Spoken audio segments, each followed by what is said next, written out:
Summertime's coming up, and you know what that means. A stinkier ball sack is on the way. And if you're like McClay, not only do they stink, but you probably have been growing them out since November. But they deserve better. And we're here to help. The Performance Package 4.0 has arrived, and oh man, is it a game changer. Lawnmower 4.0 trimmer. You get the Weed Whacker ear and nose trimmer, the Crop Reviver ball deodorant, the Crop Preserver, the boxers. You even get a traveling bag. So get 20% off and free shipping with promo code Bogcast at manscaped.com. That's 20% off and free shipping at manscaped.com with promo code Bogcast. Trust me, your balls will thank you.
Dumb. Stupid. Crazy. Dangerous. Stinks. In one word, would I use dope? Nope.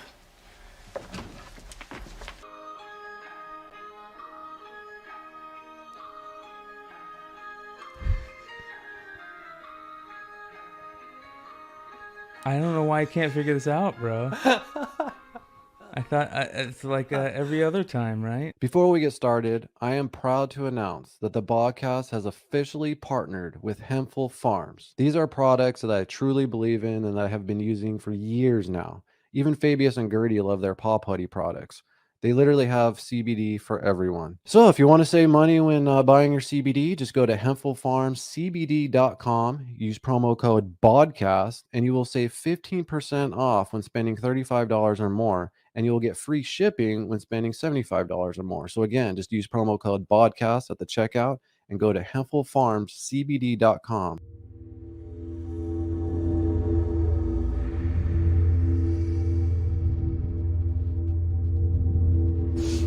It smells hot. You smell it? Yeah.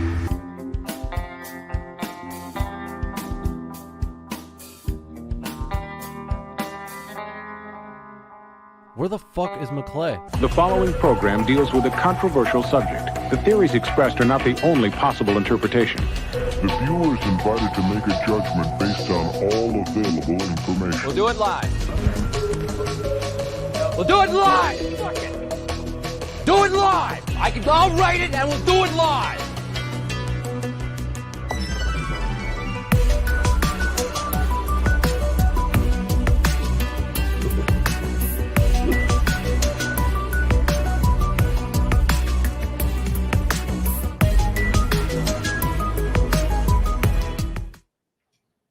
What's up, everybody? Thanks for joining us. We are coming to you live from Peoria, Arizona. It is currently 109 degrees at 6:05 p.m. How you doing, McClay? I'm like the sun has just wicked away all my energy today, bro. I know, right? It's fucking. I feel defeated and tired, and you know how they say in Seattle, people are more depressed because it's always just rainy and cloudy and shit. It's got to be like that here, dude, during the summer because it just sucks. 112 degrees today. It was 116 the other day. It hit 117, I guess. It did? Somewhere. Holy shit. Yeah. Yeah. I don't know how many Bro. people, that listen to the podcast actually are from Arizona or Phoenix. But if you're not from here, I've been living here. I just realized this, dude. I've been living in, Phoenix, Glendale area, for about 40 years now, dude. And I still cannot get used to it. As a matter of You fact, never like will. I feel more motivated to just like almost want to move. Does that sound fucked Yeah. up? Yeah. That's funny. Jeremy says, hey guys, good to see you. Hot here in Maine, even on the coastal areas. My grandfather is from Maine. That's where my grandfather Well, and all my grandfather's family comes from. Yeah, what's worse about that though is the humidity. Yeah, I don't know, bro. I got into that with some people the other night saying that, Easy, one of my co-hosts on Beyond Wednesdays said, he's like, yeah, man, it's hot here in Tucson. I go, pull up your 10-day. Let's pull up my 10-day. And we pulled up our 10-day and it was all 112, 113, 114, 10 days straight. And he pulls his up and it's like 96, What a 97. bitch.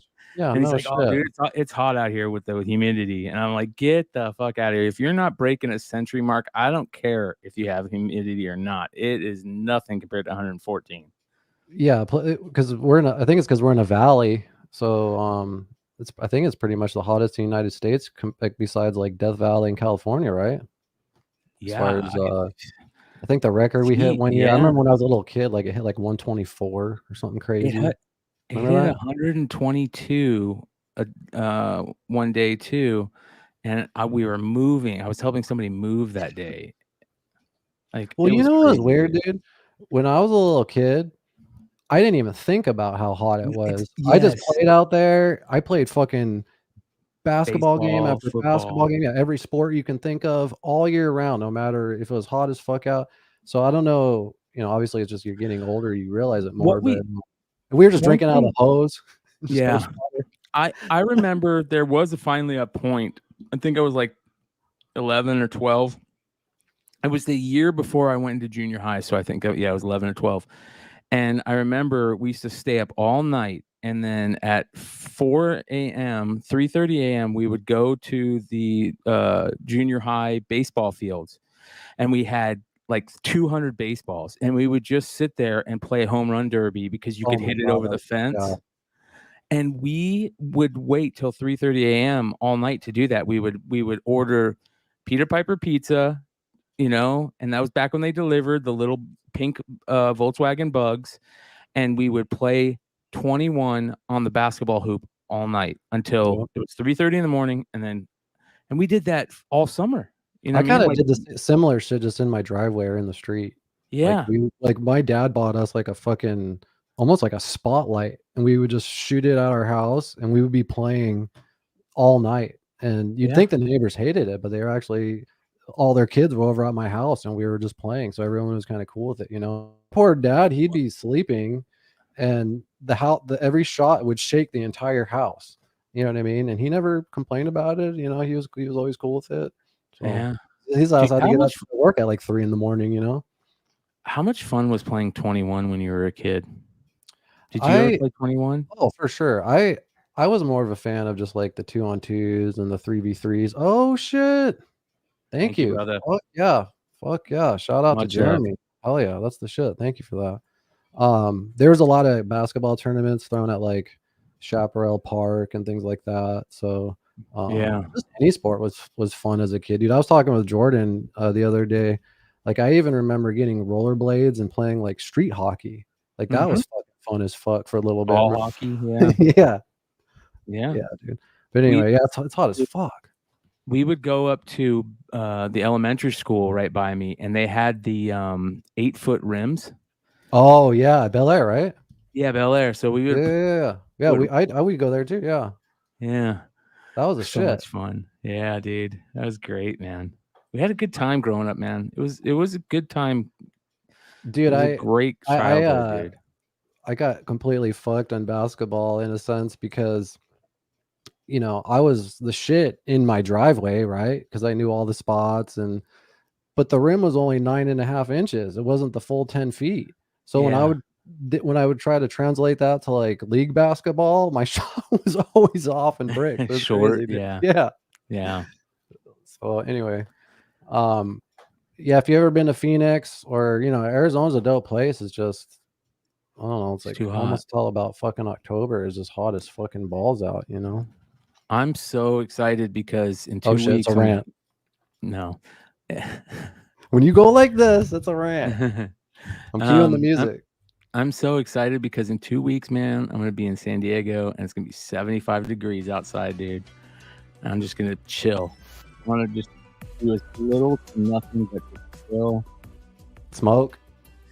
drink. How many days are you there for? Depends on what ends up happening. I still don't know who I'm gonna ride out there with. I've got 2 possible people to go with, and then I plan on coming back with one of those people. It depends on whatever days they come back. So I hope it's like from Wednesday to Sunday. I hope we come back like Sunday afternoon or Sunday morning or something like that. How long are those cons? Wednesday to Sunday. Oh, okay. Yeah. I remember the Star Wars one was like a Wednesday to Sunday. Was it Thursday to Sunday? Thursday to Sunday. Yeah. It used to be Thursday to Sunday at San Diego, but they added the preview night on Wednesdays. So do you do any of the nerdy shit like we did when we'd run around like assholes trying to collect all the stuff? Yeah. None. I don't plan on but spending a couple hours a day at the con. I'll go the first time I go into the con, I'm gonna go hit up Alex Pardee. He's one of my favorite like artists, and he's doing some cool Garbage Pail Kid shit that's super limited. So I'm gonna go hit him up first thing, and then I'll probably try and grab a couple comics. But I've got friends that's all they do. Jesse, that's all Jesse does. Jesse is just hustling, going and picking stuff up, getting deals on he probably knows exclusives. A lot of people too, I'm sure. Yeah. I was there today, dude. I went into the shop today. He's nice. He's doing some really cool things, and I'll talk to you after the show. But I got a couple of cool ideas of some stuff that I think that it'd be cool that we could do. Yeah, shout out to Jesse. I mean, he was very nice to me and my nerdy film buddies for allowing us to shoot a film there and stuff. So I always have a place in my heart for that dude. He's cool as fuck. Yep, one of the best. But yeah, dude. Have you seen you've seen Eric Andre and shit, right? The Eric Andre show. Oh hell yeah, bro. Have you seen my favorites? Any of the as a matter of fact, I saw a new one that I was going to show you tonight. That's one of my favorite all-time Eric Andre segments, dude. Is it Chet? No, it's this chick. Okay. And you tell me if you've seen it. It's this chick, and he asked this chick. He goes, okay, and he brings out these 3 contestants, and he goes, pick one. Have you seen that? I'm not sure yet. Pull yours up, but I want to show you one too because you know who Chet Hanks is, right? Yes, yeah. He's crazy, bro. That dude's he's next level. He's like his own little character himself, right? So if you're unfamiliar with the Eric Andre show, it's just literally like he has really famous guests on, and they're about 3 to 5 minute videos, and his whole goal is pretty much just to make them as uncomfortable as possible. And a lot of people have actually just completely walked off because they don't realize what they're getting into. But Chet Hanks was on, and if you know who Chet Hanks is, that's Tom Hanks' fucking, crazy other son, I guess you could say. But he is entertaining to say the least, just because of the way he is. Like, and I think for once, the guest outdid the show on the Eric Andre show, dude. And I think it was Chet, bro. Dude, I'm telling you, this is like one of the best episodes ever. Like, I'm gonna cringe so hard on this. I already know. Okay, so I'm gonna do the whole like playing 20-30 seconds at a time, just because of the striking bullshit we've been dealing with. But check this out, dude. This is so funny. Oh, by the way, so they got God, what's his name again? He's a really funny comedian, a stand-up. He's actually friends with Joey. I'm not. What's his name? Felipe something. Oh, I'm talking about the old guy he used to have. The other guy used to have was Cosby. Hannibal Buress. Hamilton Buress, yeah. And then he just got replaced with this comedian. I can't believe I can't think of his name right now, but he's funny as fuck. Anyway.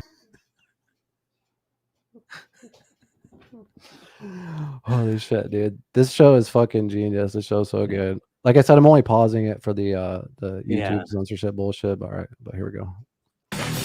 Give me the black one.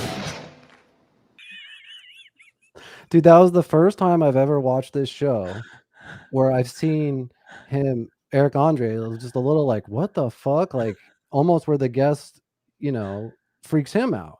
So not only do I want to show you that because it's funny as fuck, but I have to show you this clip now because now there's beef. And that's the reason why I'm bringing this up. And you're never going to believe this, dude. Check this out. This is hilarious. This is Chet talking. I don't know if it's on his fucking Instagram or what, but oh, no way. It just says fuck Eric Andre on the top. What's up, you guys? So I'm sick as fuck, but here's what happened with the Eric Andre shit. So Eric Andre invites me on his show. I'd never seen it before, so I started watching episodes. I see it's like on some really like weird, like outlandish troll shit. So I'm like, all right, cool. I'll match that energy. So I come on the show and I'm on some super like outlandish fucking troll shit, thinking that he would get it. You know what I mean? At one point, he has a dude come and jump a dirt bike on the stage. Well, they must not have known that I ride dirt bikes because I picked that shit up, started riding it around the set. Everyone's like, no, don't do that. Like, you can get hurt. I'm like, chill. I just popped a little wheelie. I put the bike down. Now he wants to come out and say, talk shit about me. You must just not like the fact that I outshined you on your own fucking show. And honestly, when I was on there, the dude seemed shook because when I came out and sat down, like he seemed like genuinely nervous. Like just being around me, the dude seemed like fucking shook. I don't know what it was, but there's a lot of fucking weirdos in Hollywood. I didn't think you were one of them. I thought you were funny and cool, but turns out you're just a pussy, dude. That's what's up. Wow. What's up? Wow. That sucks that they didn't play it. Bro, isn't that so fucking funny? You just called Eric Andre a pussy. Wow, dude. That kind of sucks that Eric didn't play that shit. I know, but it's just so funny, dude. Because when I saw that, I actually thought that. And then today, I saw this clip right before the show, and I was like, oh my God, I can't wait to show this to McClay. This is fucking hilarious. I'm talking shit to Eric Andre. Eric Andre is probably, he's probably bigger than ever now, because he's in there's like movies and shit, and he was in the latest Jackass. But yeah, I thought I saw all the new ones, but I don't know if they're all out either. But I highly suggest watching them. It's on Adult Swim. You can see them on YouTube. Yeah, there's one. Let me see if I can find this that I saw last night, dude. All right, here we go. Hollywood drama alert. Yeah. Oh shit! Great. That's all we need. So just really quick, while McClay's pulling this up, I did forget to mention to let us know what strain you are smoking. If it's an indica, if it's a sativa. We are supposed to send out stickers every week to the people that win these. I know there is a hold up on McClay getting the orders out. I actually had to wait to smoke because the dogs were trapped in here. Because I was telling you about how my house got invaded by ants earlier. Mm-hmm. So Jordan finally just got home. So what are you hitting, McClay? So I got something funny to tell you. So dude, there are so many reasons that being a stoner are great, but one of the greatest things about being a stoner is finding things that you forgot were there. And so I went to go pull out my my luggage and stuff, and the last time that I used it, I went to San Diego last year, I think, and I go and I open my luggage and I check this little zipper area, and in the zipper area, I find $250. Whoa! Right? And that's a score. A full thing of RSO, bro. Nice, dude. That is a huge score.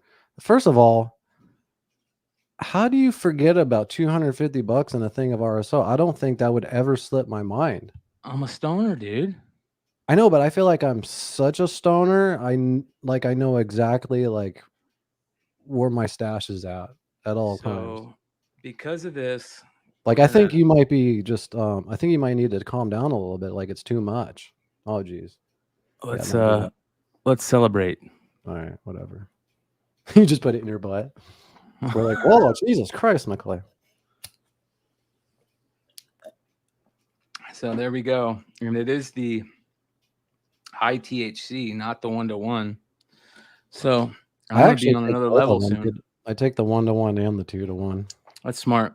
at the same I'll take time. whatever I can get. I'd love to get the 2-to-1 better, but I'm smoking this new strain I haven't smoked before. On the bag it says Dosi Lotto, but I guess it's also called Delato. It's an indica strain made by crossing Dose Dos with Gelato 41. Has a light to dark green and red wine purple to bright orange, all dusted with diamond-like trichomes. Nice. Says it leaves people feeling stress-free and sedated. I don't know about the stress-free part, but I'm hoping to sleep good tonight. Yeah, so am I, dude. I'm so tired right now, and in about an hour, I'm gonna be out like a light. All right, so check this out. This is I saw this. I'm so funny to bring up Eric Andre because I saw this, I think last night or the night before, bro. And I was like, oh, dude, I gotta show Keith this. Oh, this is an old one. Yeah, watch. I forgot that.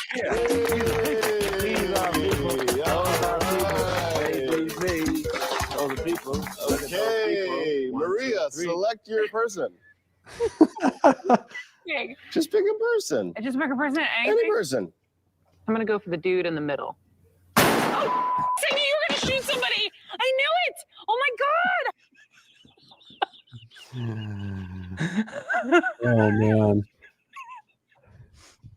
that show's genius, dude. His like monologues, they're so unhinged.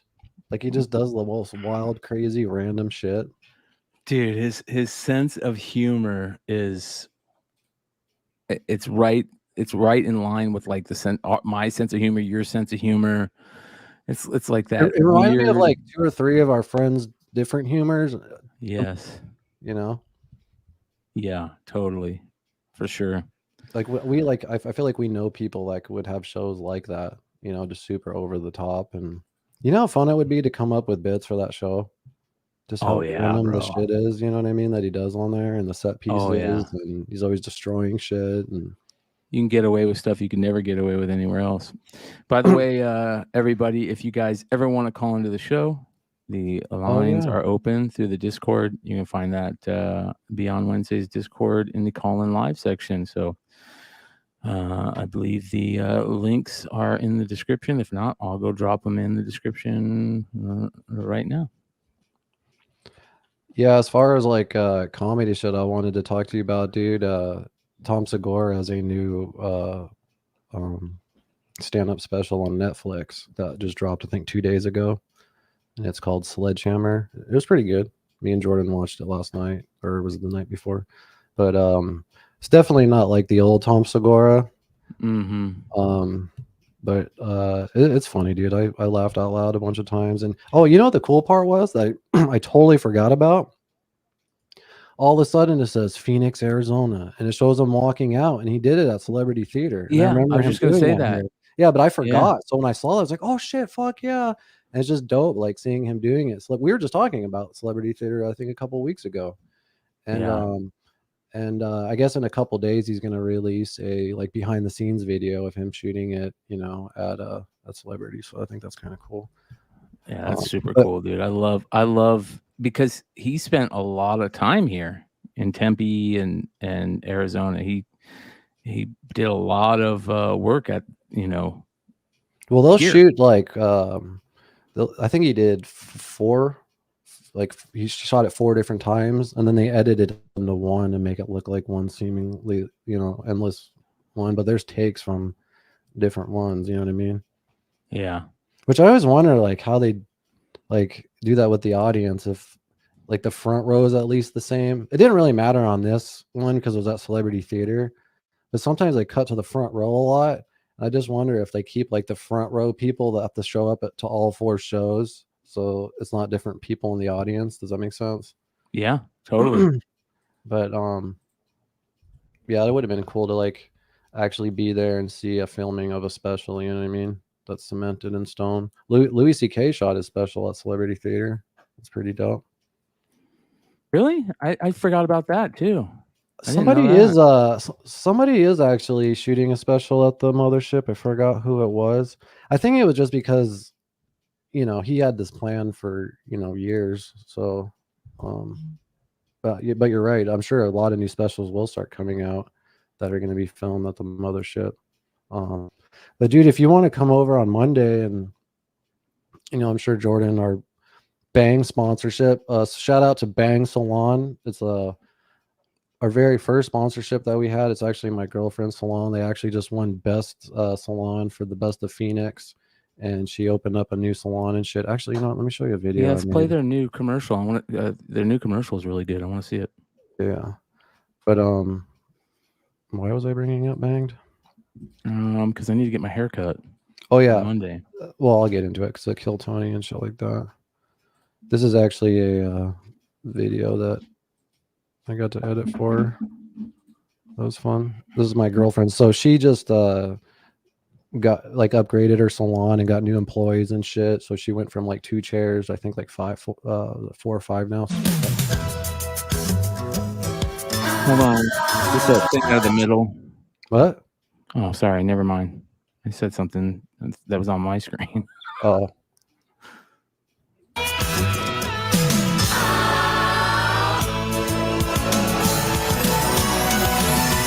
Whatever happened to predictability? The milkman, the paperboy, evening TV. Did I get delivered here? Somebody tell me, please. This whole world's confusing me. Clouds as mean as you'll ever see. Ain't a bird who knows your tune. Then a little voice inside you whisper, don't sell your dreams so soon.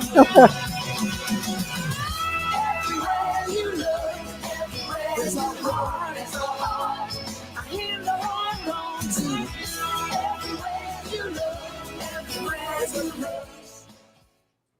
Anyway, That's I'm good shit, fucking super proud of her because I watch her go from working at another place and like renting out chairs to taking that leap of just starting her own business, you know what I mean? And just, hiring employees and, now she has a whole team and shit. It's pretty cool, dude. Yeah, that is cool. But anyway, yeah, if you want to come over on Monday, like we kind of like my Sunday and Monday is kind of like my Saturday, Sunday. And we kind of plan our whole day around Kill Tony and shit every Monday night. And it was kind of lame, dude. So like 3 weeks ago, Kill Tony did their 10-year anniversary show, and it was live, and it was like $25, and you could pay to watch it live, and it was like on stream, I think, for like 2 weeks after. And we were just kept saying, like, I hope they don't use that episode as like a Monday episode. You know what I mean? Like, it should be like a separate special episode. And sure as shit, last Monday's episode was that live one. So everyone that paid for the live was pissed. They're like, what the fuck? Like, we look forward to Monday nights, and you're just playing this live one that everyone spent $25 for. Like, why pay for it, right? Yeah. And the thing was, to be honest with you, you know me, I'm a huge Kill Tony fan. It was kind of underwhelming. Like, in the trailer, they show Theo Vaughn and shit. Dude, he was there for like 30 seconds and just congratulated him and left. He wasn't like, he was like barely even there. You know what I mean? So, but with that said, they are airing a new episode tomorrow, which is weird. Like, I've never been around for like a Friday episode. So there is a new episode coming. I don't know why they didn't just have the new episode come out Monday and then release the live one tomorrow. You know what I mean? So, but if you're a Kill Tony fan, there's a new episode tomorrow night. So you can come over. Oh yeah, you have a show tomorrow, huh? Yeah. I got a bunch of shit I gotta do tomorrow. So anyway. Dude, speaking of Theo Vaughn, bro, that dude is on the come up big time. You know what I mean? Well, all this stuff with Roseanne, and actually, I wanted to talk about that. His podcast is like the 3rd biggest podcast on Spotify. So it's funny that you mentioned that, because me and Jordan were just talking about that, because we've been following Theo Vaughn forever, but he's definitely bigger now than ever. And I think a lot of that has to do with like TikTok and clips, and not even on his end, just other people making TikToks for him. Because I've even seen him talk about it, where like how he felt it was weird that all these people were making clips from his content that he didn't have control over. But dude, that opened up to him to a whole new fucking younger audience that he has now. And then you're right. How many times have we mentioned when you cancel somebody, what happens? Yep. They just never apologize. They get bigger. Well, that's the thing though. Like he's not apologizing. He's stepping into it. That's the thing. So people don't understand, especially in like the social media internet world.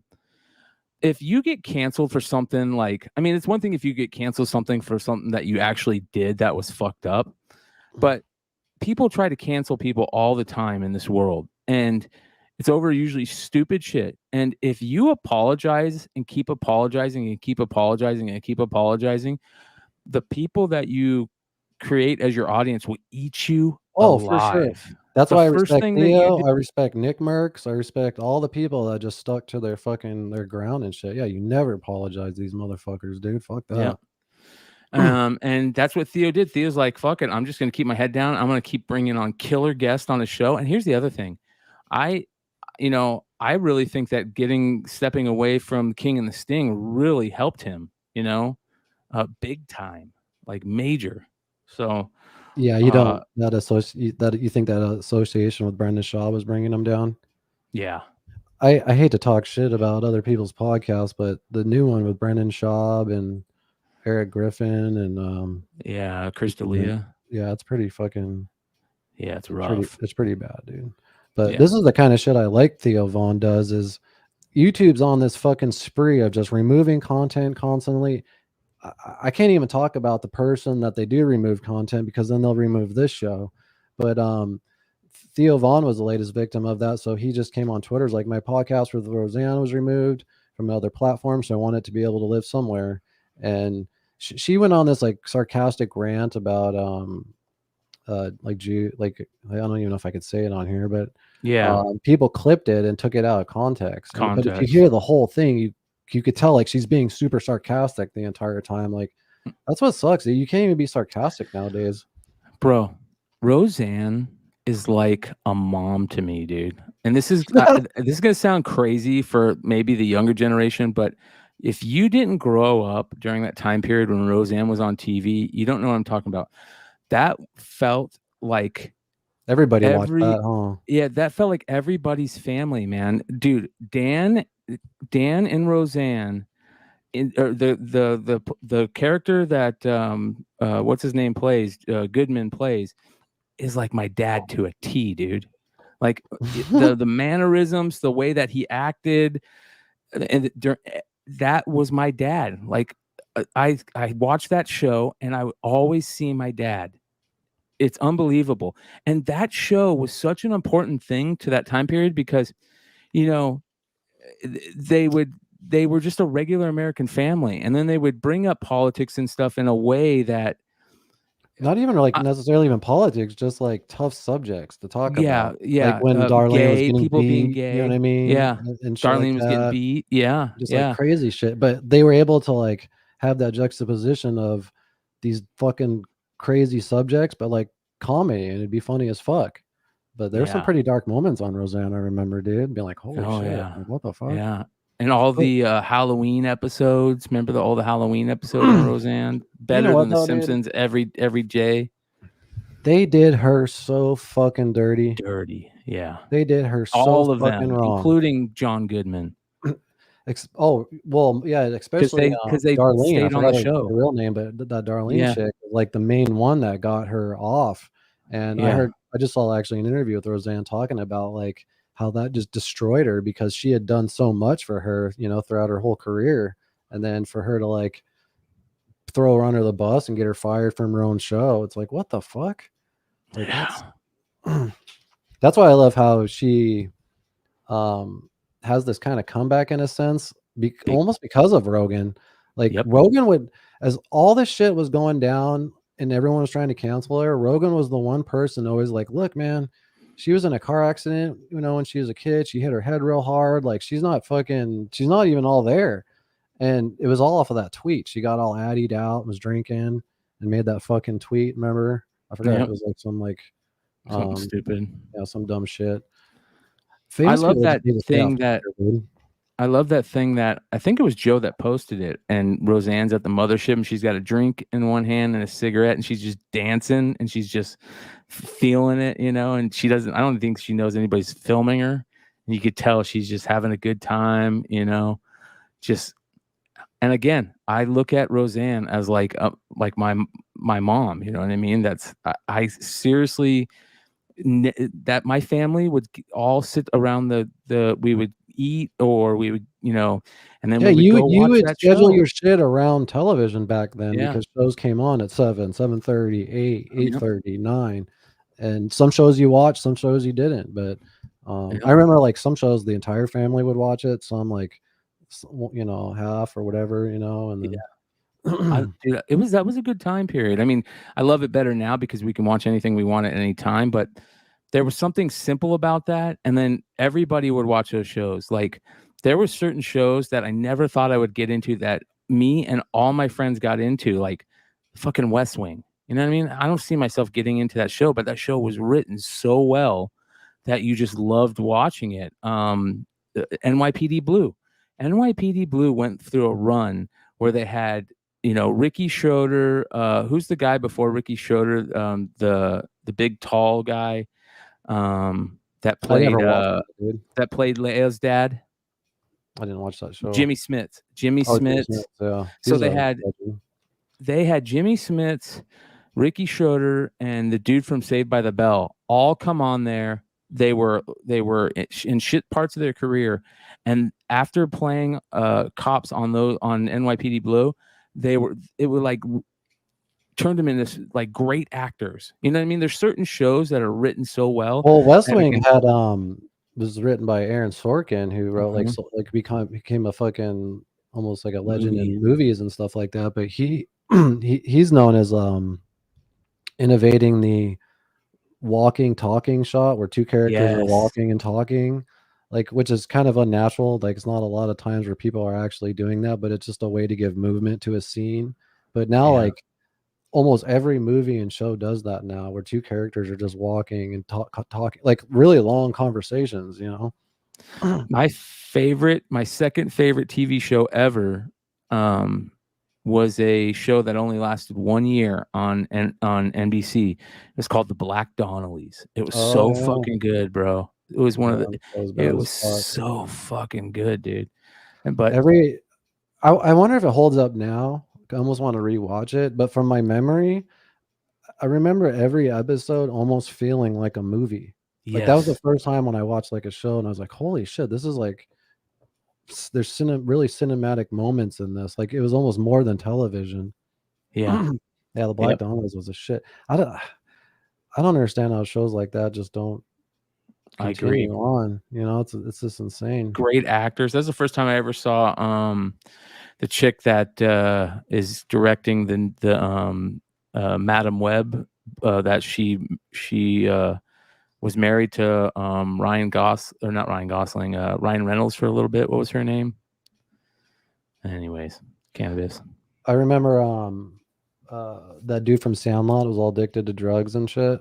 Yeah, he was great, dude. Yeah, and I was like, oh shit, it's got the dude from Sandlot. And I was like, whoa, he's like a great actor. Holy shit. And the main actor, it was one of my all-time favorite actors, dude. He was so good in that. And him, and then there's another guy that I like. Who was the guy that was in the Christian Bale 3:10 to Yuma, the young kid? I forget his name. He was a badass too. That was a good remake, the 3:10 to Yuma. Yeah, I remember going with my dad. Me and my dad would always go and see movies like that. Yeah. Ben Foster. Ben Foster, dude. Ben Foster is one of the best actors out there that gets so underrated. Him and also the main guy from Black Donnellys, super underrated. Ben Foster is one of those actors that like does crazy shit for the character. I forgot what role it was, but I remember watching the behind the scenes, and he was like putting nails in his shoe, so he would like press on it to feel pain to get his character like mad. You know what I mean? I was like, what the fuck? Holy shit, this dude's hardcore. There's a couple of good comments. I was actually extra on Westworld. It was one of the greatest moments of my life. Are they not getting to end their story? Westworld? Yeah. I don't know. I didn't ever watch the third season. You know what show's dope that I'm watching right now? It's not as good as the previous seasons, but it's up there with one of my favorite shows of all time. Is fucking Black Mirror, dude. Have you seen the new season of that? There's a new season. New shit. Yeah. Yeah, it's pretty good, dude. It's pretty Yeah, creative. Jonathan Tucker is the guy who was the main character in Black Donnelly's. And Olivia Wilde, that was her. He looks like that's the Walshy. chick. Yeah, dude. For those of you guys that don't know, let me just show this because this is such a good show, man. The Black Donnellys, 2007, dude. All right, I'm gonna play the trailer. Well, kind of play it. Donnelly brothers were always together. We can't really do the trailers anymore like that. I know it sucks, but it's really good. I'm just gonna play the intro and talk over it, and I'll pause.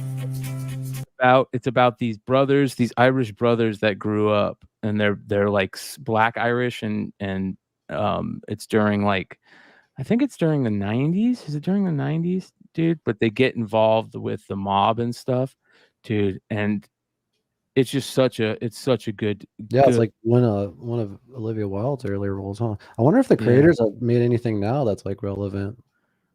This is Jonathan Tucker. This is the guy right here that played the main character. And then Keith was talking about this dude right here, Tommy Guiry. He was the main character in Sandlot.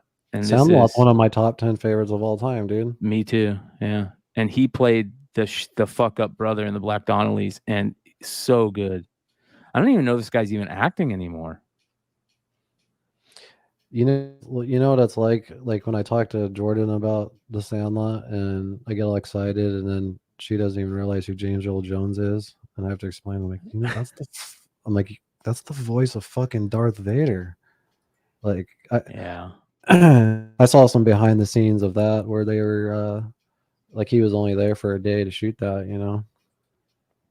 But like, what a great actor to have part of. How great is the Sandlot, dude? Yeah, definitely top 25, probably top There's 25 certain for me. Movies that like just no matter what age you are, they hold up. Yeah, and sometimes Sandlot. What's the movie with Field of Dreams? Dude, I can watch Field of Dreams as just like Shawshank Redemption. Dude, check this out. Jordan's never seen Shawshank Redemption. So but as devastating as that is, how cool is it that I get to watch it and see her reaction for the first time? Because I come from a time where Shawshank Redemption was played every single day on like TNT or like everyone I thought saw Shawshank Redemption, right? Mm-hmm. Nope. I mean, how awesome is that ending of the movie? So I get to go. I mean, I should probably film it. Reaction. Like, oh shit, he gets out. What the fuck? Yeah, I love Three Amigos, but it's not in the top 25. But I love Three Amigos. No, yeah. Let's see. I got one. Uncle Buck. Uncle Buck is one of my favorite movies ever as a kid. Pee-wee's Big Adventure for sure. Yeah, Pee-wee's Big Adventure. Yeah. JLS Comics says The Crow. That's a good one. Crow's a good one. Yeah, Crow's good. I like The Crow. Big Trouble in Little China is a good one. I like that one. Goonies. I mean, are we just talking like childhood? No, everything. All like time? the movies that you can watch. For me, my favorite movie of all time, hands down, is fucking The Prestige. Christopher Nolan's Prestige. I just love that movie so fucking much. It's one of those movies I feel like every time I watch it, I almost even learn something new too. I'm like, holy shit, what the fuck? I got one for you. La Femme Nikita. Dude, both the original and the remake, Forever. Point of No Return, both are great movies. I think the last time I saw that was at your house because you have that on DVD. Yeah. Roadhouse is a good one. Evil Dead 2. Evil Dead 2.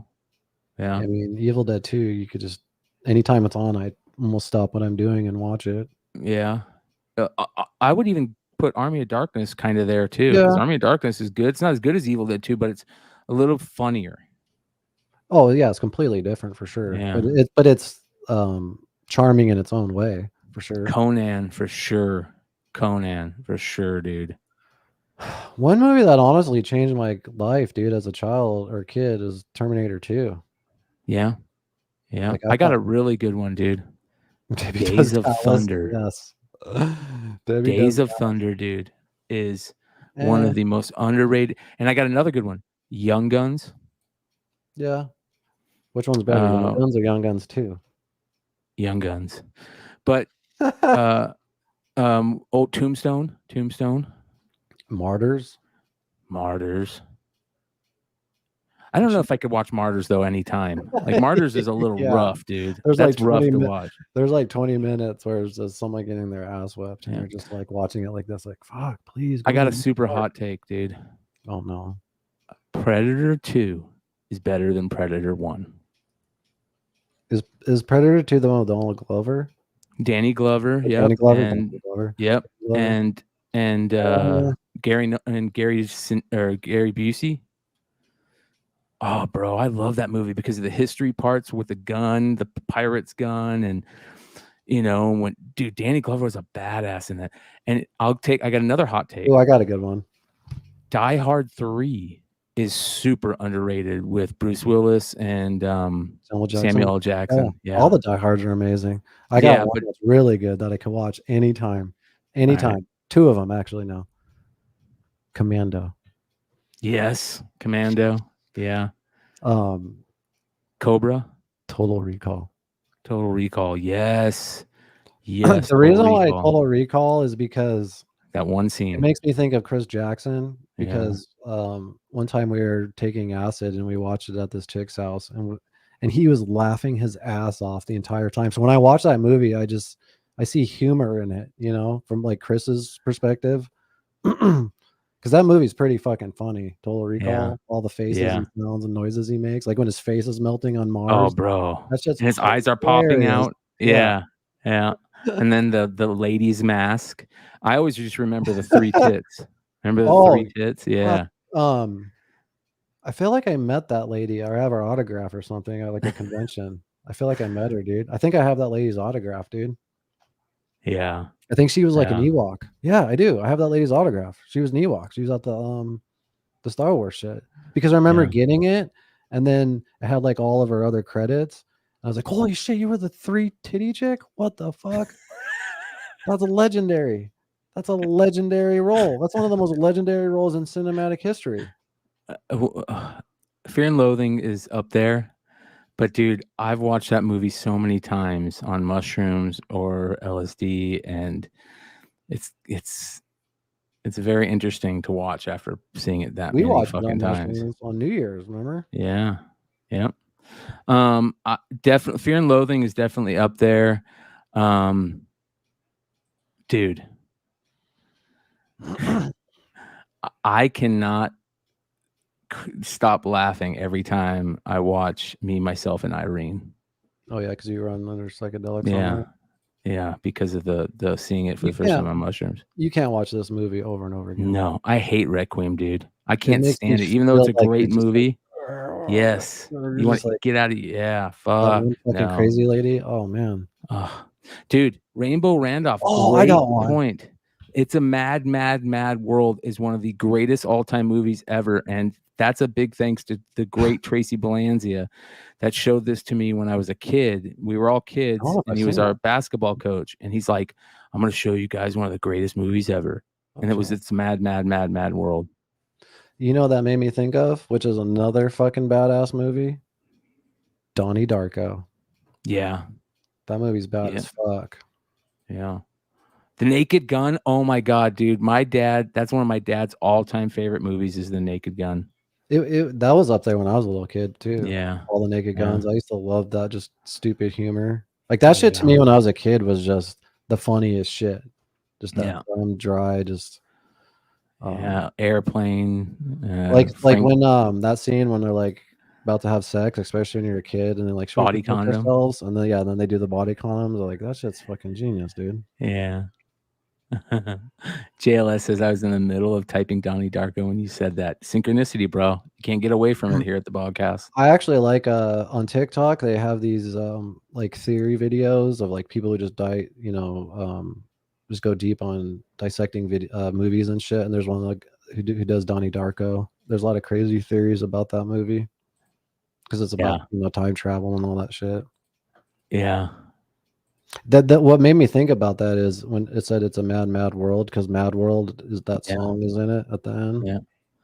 Yeah. One of the coolest things about Donnie Darko was finding out that the Wikipedia post of it back when Wikipedia was brand new, and you didn't know about all the cool little things in Donnie Darko, and you went to Wikipedia. Oh yeah, dude, that's when I know a movie's good, is when I'm on Google like looking things up. And like I remember after Inception, dude, I spent like a year looking up theories on Reddit and just looking at people making timelines and maps, and I love that, dude. Fight Club, that's a good one. Oh yeah, Seven. Fight Club. Oh my god, Seven's a good one. it's, I got one. Office Space. Yes, that's one of my top 5 for sure. Yeah, I that's probably the movie I've showed to the most amount of people that I can't believe haven't seen it. Like that's a movie I've probably 10 or 12 people that have been like, I've never seen Office Space, and I'm like, you have to see it tonight. You know what I mean? They come back to work like, oh my god, that's so great. Oh yeah. You know, or when I recommend that or Prestige, that's what the usually reaction I get. I'm like, holy shit, this is amazing. Yeah. What was like one of the first movies that you remember? Grandma's Boy. Yes. That was so good. What was one of the first movies that you remember that somebody told you that, and you were like, oh my god, I can't believe I've never seen You mean like as a kid? Ever. Like a movie that somebody goes, dude, you have to see this movie, and you had never seen it, and you're like, dude, that it changed like your life, you know what I mean? That had been out for a while. I know there is one. I mean, there's a couple. I'm trying to think too. But the movies that like really like changed my life are like Being John Malkovich for some reason. Just like Charlie Kaufman as a screenwriter, because it was just such a different style of storytelling, you know. Jackie Brown, that's a good one. Yeah, Jackie Brown. Dude, I got a really good one. It's not what we were just talking about, where it's like the movie that somebody told you about, but it's super underrated. Detroit Rock City. Yeah, that's a great movie. Yeah, Pulp Fiction, that's a good one. I got the best one. Jersey the Base said Pretty in the Pink, but Breakfast Club, dude. Yeah, Breakfast Club's classic. Yeah, that's the greatest John Hughes movie ever. Movies. Weird Science. It's funny what we're talking about this, because I actually wanted to talk about film because, well, first of all, it's interesting that a lot of these movies that we're talking about, they failed in the box office, but then they became these like word of mouth or like Office Space, for example, like came as like DVD hit, right? Same thing with Fight Club. Fight Club failed at the box office bad. Yep. You know. Yep. But it makes me think about the state of movies in now. Actually, my poll question is if people are excited to see Oppenheimer in theaters, because these big huge movies are coming out right now and they're quote unquote flopping. And it's just making me think of like the future of films in cinema, right? Like, so for example, Top Gun did fucking great, right? Yeah. Why did that do well? But like, say Indiana Jones, it's like, I think it made like $60 million on like a $350 million budget that's not even including marketing. You know what I mean? Mm-hmm. And the only thing that the only common denominator in all these films that are bombing are some type of like woke ideology politics that are in it. You know what I mean? And it's like, I want to go to the fucking movies and not even think about any of that shit, because we're already surrounded by it everywhere we fucking go. Like, can you just please keep that shit out of my fucking movies? You know what I mean? That I want to go see. I haven't seen Indy, but from the reviews that I see, it's just like a woke disaster. I mean, I don't know if anyone in chat can tell me if they saw it or not, if they liked it if anybody did see it, let us know. But like 15, 20 years ago, me and McClay would have probably been at the midnight showing to an indie movie for sure. And we'd been fucking talking about it. But for some reason, not one cell in my body even wants to see the new indie movie. And I was just like, I don't know, man. Like, I really hope to God, Oppenheimer and even Barbie. I'm not going to go see Barbie, but I hope these two movies really do pull in people into the theaters, because I just don't want to see that die off, you know? Yeah, that Flash movie tanked too. Yeah, and because of that Flash movie tanking, dude, like 4 or 5 other projects got canned. Like they were going to do a Batman Beyond with Michael Keaton. There's a couple other ones that they were going to do, but yeah, it's same thing. I'm sure with Indy, Like, how many failures can Kathleen Kennedy have? Right? She fucked up Star Wars. She fucked up Indy. She fucked up Willow. She fucked up, you know what I mean? I mean, Mando, I don't really give her credit for, you know. Did Willow ever come out? Yeah, they came out with a whole new television series. That was a whoop disaster too.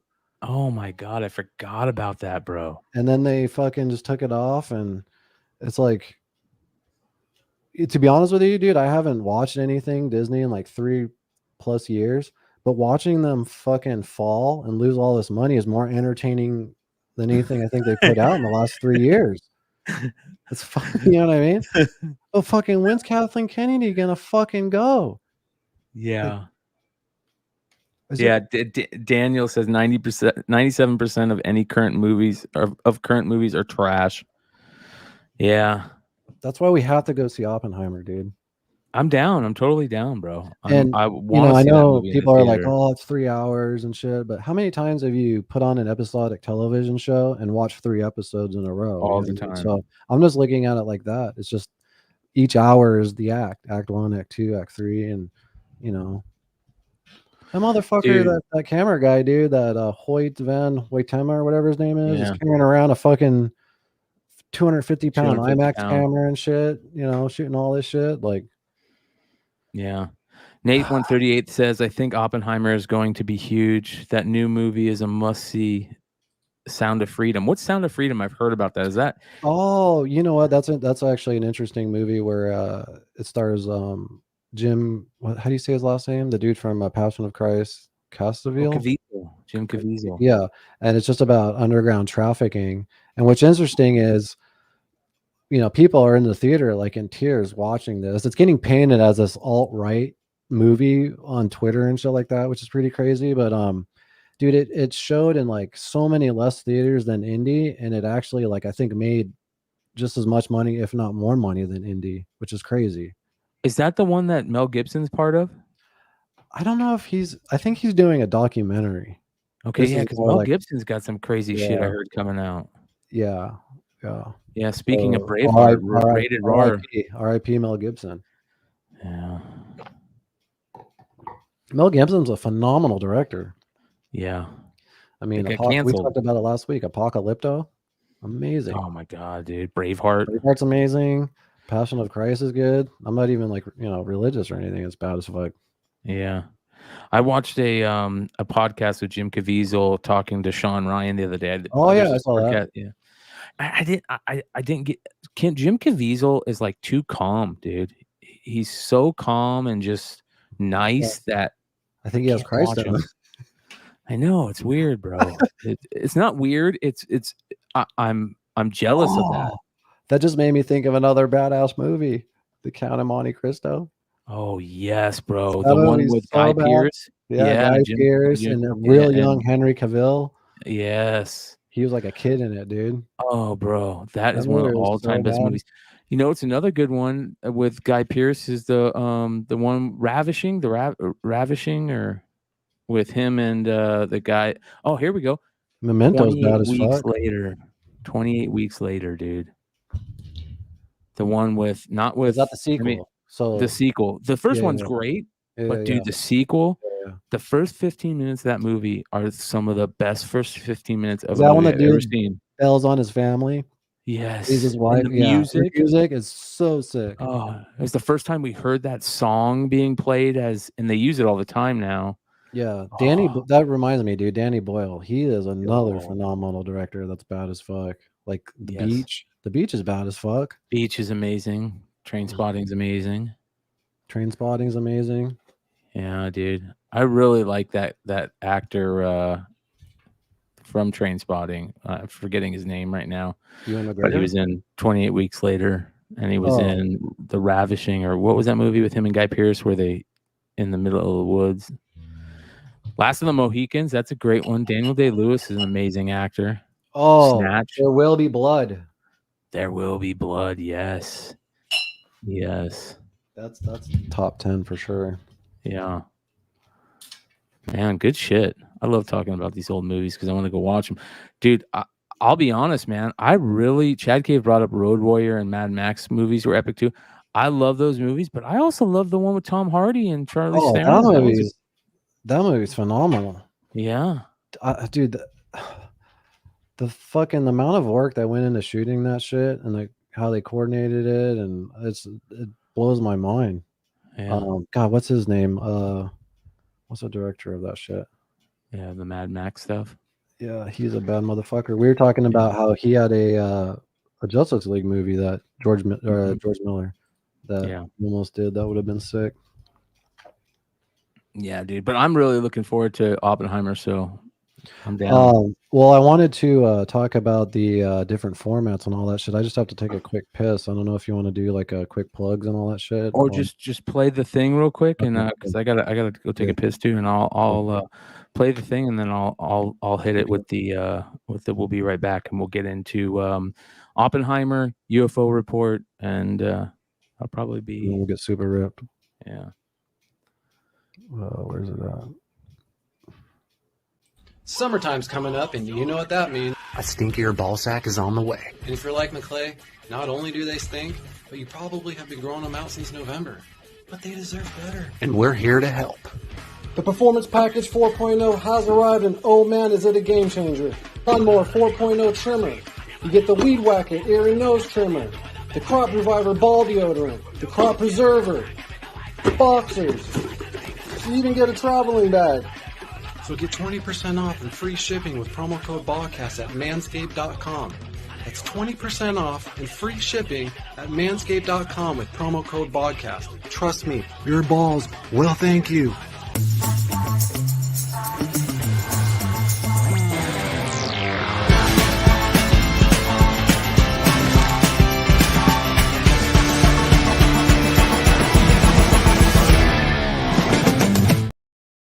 Also, you guys, if you're not subscribed, hit that subscribe button. We'll be right back.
What's up, everybody?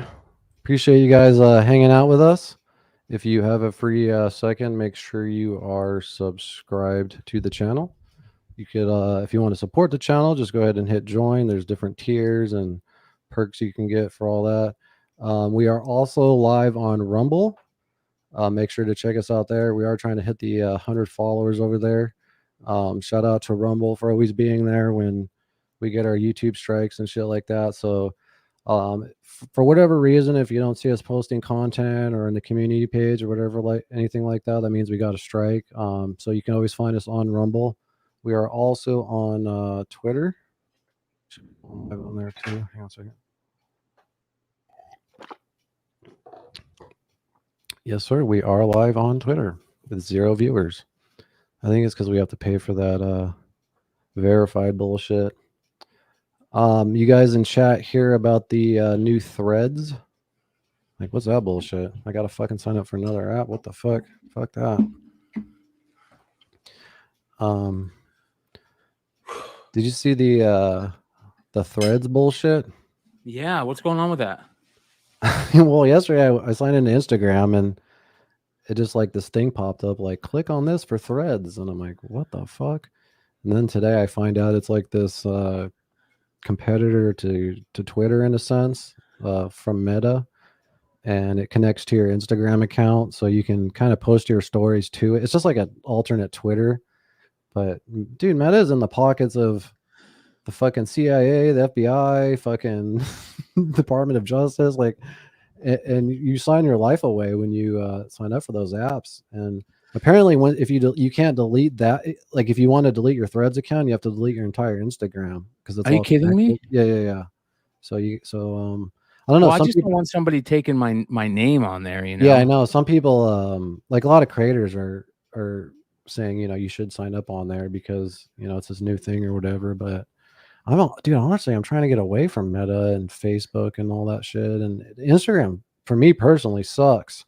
Like the way they have their editing now and the reach, and they stopped doing the paid bonuses for reels and all that. Like they tried so fucking hard to compete with TikTok and realized they'll never be able to. So I think this is like just another thing they're trying to do, but I don't know. StreamYard, by the way, has got a bunch of new cool updates. So we'll talk about that later, but there's some cool companies out there doing cool things. And I was really hoping that YouTube would have a change of ideology when Susan left, but I don't think that's happening. But I will say that it's gotten worse. I was thinking that once Elon took over Twitter, it was going to be a shit show, and it's not as bad as the shit show as I thought it was. It's actually pretty dope, what he's doing and allowing more of the long form live content and stuff on there. The craziest thing is how he's doing it with 8,000 less employees. Yes. Right. So it kind of proves that you don't need all these motherfuckers not doing shit to run an app. Rated R said, Keith, I sent this promo to McClay right now. There's a beer promo to win Wade Boggs Pabst Blue Ribbon beer. So Boggs still pounding blue ribbons. Wow. Wow. Where was that? Where did you send that, Rated R? Yeah, maybe we can you say something? Yeah. Is it my email? No. Yeah, so speaking of Wade Boggs, if anybody knows Wade Boggs, we've loved to get him on the show. Yeah. He's one of our dream guests. So apparently he's a really cool guy. We can send him a link, even if it's like 10 minutes, Yep. So before we get into the UFO report, I just did want to talk about the Oppenheimer shit really quick. I do kind of nerd out on this film stuff, and I'm just really interested in seeing this because me, Christopher Nolan's probably my favorite dude in the film industry, and I don't know, man. It's like every movie is either a comic book movie or a remake or a reboot. It's like finally some original shit, I mean, I know it's about a famous character or a famous person, but Cillian Murphy's a badass, bro. Yeah, and Cillian Murphy finally deserves this, right? As a matter of fact, I just saw an interview with Robert Downey Jr. He said he was absolutely unbelievable. He just absolutely destroys it in this movie. So, but yeah, they shoot this shit on these big ass IMAX cameras, and Christopher Nolan started doing it on The Dark Knight. It was only for like certain sequences, I think, like some of the action sequences and some of the ones with like the Batmobile and shit like that. But I guess it can get kind of confusing as far as like what format's what, and how to see it the right way, or how to see it how Christopher Nolan wants you to see it, right? So I found this badass article where it kind of just breaks it down and talks about it, and kind of also shows Christopher Nolan's just love for film and cinema and how much he cares about, people going to see it in the theater. So I just thought I'd share it with you really quick. So when we go to see it, dude, we're not fucking around. You know what I'm saying? So anyway, it says Christopher Nolan breaks down the best ways to watch a movie ahead of his Oppenheimer release. Whoa. That fucking camera is, dude. Wow. So when you shoot with these, they're so loud, you can't pick up any onset sound. So you don't really have a boom operator, everything. Like everything has to be, all the sound has to be redone. Like all the Foley, all the onset sounds, all the dialogue. That's so much work, bro. I know, but just you're right about that. It is a lot of extra work. You know what though? I don't see it being any more work because it is digitally than say Quentin Tarantino has to go through because he's shooting on film stock, like changing out film reels and all that. Like that's another like kind of pain in the ass. You know what I mean? So at least he's shooting it digitally, right? So anyway, it says no secret that Christopher Nolan made Oppenheimer to be seen on the big screen, but not all big screens are created equal. That's part of the reason why Universal Pictures, which is crazy because it's the first picture with Universal, has made Oppenheimer tickets available early for over 1,000 premium large format or PLF screens with options including IMAX 70mm, 70mm, IMAX Digital, 35mm, Dolby Cinema, and more. That can get crazy when you're looking for tickets and you're like, well, what the fuck which one do I watch it in? You know what I'm saying? Like what theater has what? Yeah, you might not even have those theaters by you too. Exactly. That's why this article is awesome because it kind of explains a lot of that and shows you which theaters have what. Knowing that those words can get overwhelming and technical, Nolan went a step further. In an exclusive interview with the Associated Press, he offered a guide to his favorite formats, explaining why it matters and even where he likes to sit to the audiences don't feel like they need a film school degree before settling on a theater. You rarely get the chance to really talk to moviegoers directly about why you love a particular format and why, if they can find an IMAX screen to see the film on, that's great, Nolan said. We put a lot of effort into shooting the film in a way that we can get it out on these large format screens. Like I said, that motherfucker's carrying around this big, huge ass camera, right? It really is just a great way of giving people an experience that they can't possibly get at home, which kind of pisses me off because I know a lot of people are just going to watch this on their phone, right? Big time, yeah. Or a cam footage, you know, shitty cam footage like stolen. Yeah. In a film about J. Robert Oppenheimer, the theoretical physicist who oversaw the development of the first atomic bomb during World War II, this will be especially pivotal in viewing the Trinity test, the first detonation of a nuclear weapon. Nolan and his effects team recreated the blast with all its blinding brilliance. That's what's crazy, dude, is they actually like recreated a nuke and shot it live. It's not like CGI or anything. Yeah, but what do they mean? I would love to know how they recreated that. You know what I mean? Well, here's like a behind the scenes, actually, some shots of it right here. We'll get into that in a second, though. We're fucking ads. We knew that this had to be the showstopper, Nolan said. We are able to do things with picture now that before we were really only be able to do with sound in terms of an oversized impact for the audience, an almost physical sense of response to the film. You know, and this motherfucker going off, dude, the whole theater is just going to shake and our hearts are going to explode. Oppenheimer was shot using some of the highest resolution film cameras that exist. Like Dunkirk and Tenet, Oppenheimer was filmed entirely on large format film stock, meaning a combination of IMAX 65mm and Panavision 65mm. This says, think David Lean, Lawrence of Arabia. Then it's projected to 70mm. So the sharpness and the clarity and the depth of the image is unparalleled, Nolan said. The headline for me is by shooting on IMAX 70mm film, you're really letting the screen disappear. You're getting a feeling of 3D without the glasses. You got a huge screen and you're feeling the peripheral vision of the audience. You're immersing them in the world of the film. I mean, you've seen some shit in 70mm, right? Like I remember seeing Hateful Eight, Quentin Tarantino's. I was just going to say that the Quentin Tarantino movie. Yeah, it's fucking amazing. Nolan has been shooting with IMAX cameras since The Dark Knight. Audiences would regularly gasp at seeing its first shot projected in IMAX 70mm. Though it's just a helicopter shot of some buildings in Chicago, it helps explain the ineffable power of the format. On a technical level, the IMAX film resolution is about 10 times more than a 35mm projector, and each frame has 18,000 pixels of resolution versus a home HD, which has about 2,000, 1920. That's fucking crazy, dude. Why is it shot? This is a great question. Why is it shot on 65mm and projected to 70mm? The 5mm difference goes back to when that extra space on the film had to be reserved for soundtrack. But with digital sound, that's unnecessary. So it's purely just like a visual enhancement. So I thought that was kind of cool. Do the different formats impact how the film is shot?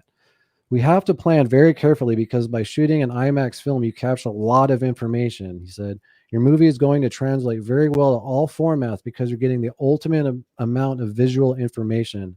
But there are different shapes to the screen, what we call aspect ratios. This is where it can get confusing for audience members. What you have to plan is how then you frame your imagery so that it can be presented in different theaters with equal success. So growing up, dude, when we would watch all our movies on TV, they were taking those widescreens and putting it into a square, and we were missing out on most of the shit. We didn't even know that, realize that. And they called it pan and scan. So they would cut it, but if there was something really big that they had to cut over here that they didn't want to miss, they would pan move over and cut more off on this side. And then I remember getting the VHS and having the widescreen as a kid. I thought at first it sucked. I was like, what is this? Because it had the black bars. I didn't realize it was showing me more at the time. You know what I mean? Turner Classic Movies changed everything for me about cinema. Like I looked at it once I really got into Turner Classic Movies. I really appreciated the history of cinema. Yeah. And Christopher Nolan's just taking that and just taking it to the next level with this IMAX shit, right? So Nolan's kind of like our generation, like this generation's Spielberg, right? Because remember Spielberg? Oh, for sure, dude. Yeah, back in the day was always about doing like that old school stuff, and him and like Scorsese, and Nolan's like our generation's version of that. Dude, he's one of the few directors out there creating original ideas and content on a huge, massive scale on a huge budget, right? Like how many directors are doing that? Like him, Tarantino, the guy that does Dune. Well, I guess Dune's a fucking obviously he does other movies though and shit. But anyway, let's see, cinematographer. I hope I'm saying his name right. Hoyt van Hoytema. He's been on there for the past few films. Is always aware of the frame lines for the different theaters when looking through the camera. On the biggest presentations, IMAX 1431, the massive square screen, the screen essentially disappears for the audience. For other formats like 35 millimeter, the top and the bottoms get cropped. But Nolan said, from a creative point of view, what we found over the years is that there's no compromise to composition. So why not make an entire movie in IMAX? Because mostly he just films like certain scenes, usually action and stuff. The IMAX cameras are just too loud for dialogue-heavy scenes, but Nolan is optimistic about the new cameras being developed. So I'm sure over time they'll just get, quieter and better and shit. So what is the significance of the black and white sequences? So there are parts of the movie that are in black and white, which is going to be interesting to see black and white in IMAX. Yeah, when they change in between that's all about tone, right? Like how they want you to feel. Well, he kind of points. Exactly, yeah, and he actually talks about that right here. He says, I knew I had two timelines that were running in the film. Nolan said one is in color, and that's Oppenheimer's subjective experience. That's the bulk of the film. Then the other is black and white timeline. That's the more objective view of his story from a different character's perspective, so it's probably, I don't know, it's gonna be dope, dude. Nolan's is let's see, blah blah blah. We shot a lot of hair and makeup using testing black and white, and then we would go to the IMAX film projector at City Walk and project it there. I've never seen anything like it. To see such a massive black and white film it's such a wonderful thing. So he's pretty stoked about this black and white shit. Anyway, Nolan's favorite theatrical formats. For Nolan, the best possible experience to view Oppenheimer in theaters is the IMAX 70 millimeter film presentation. These are also among the rarest, currently set for 25 locations in North America, including, it gives off certain locations. For us, it's going to be at Arizona Mills.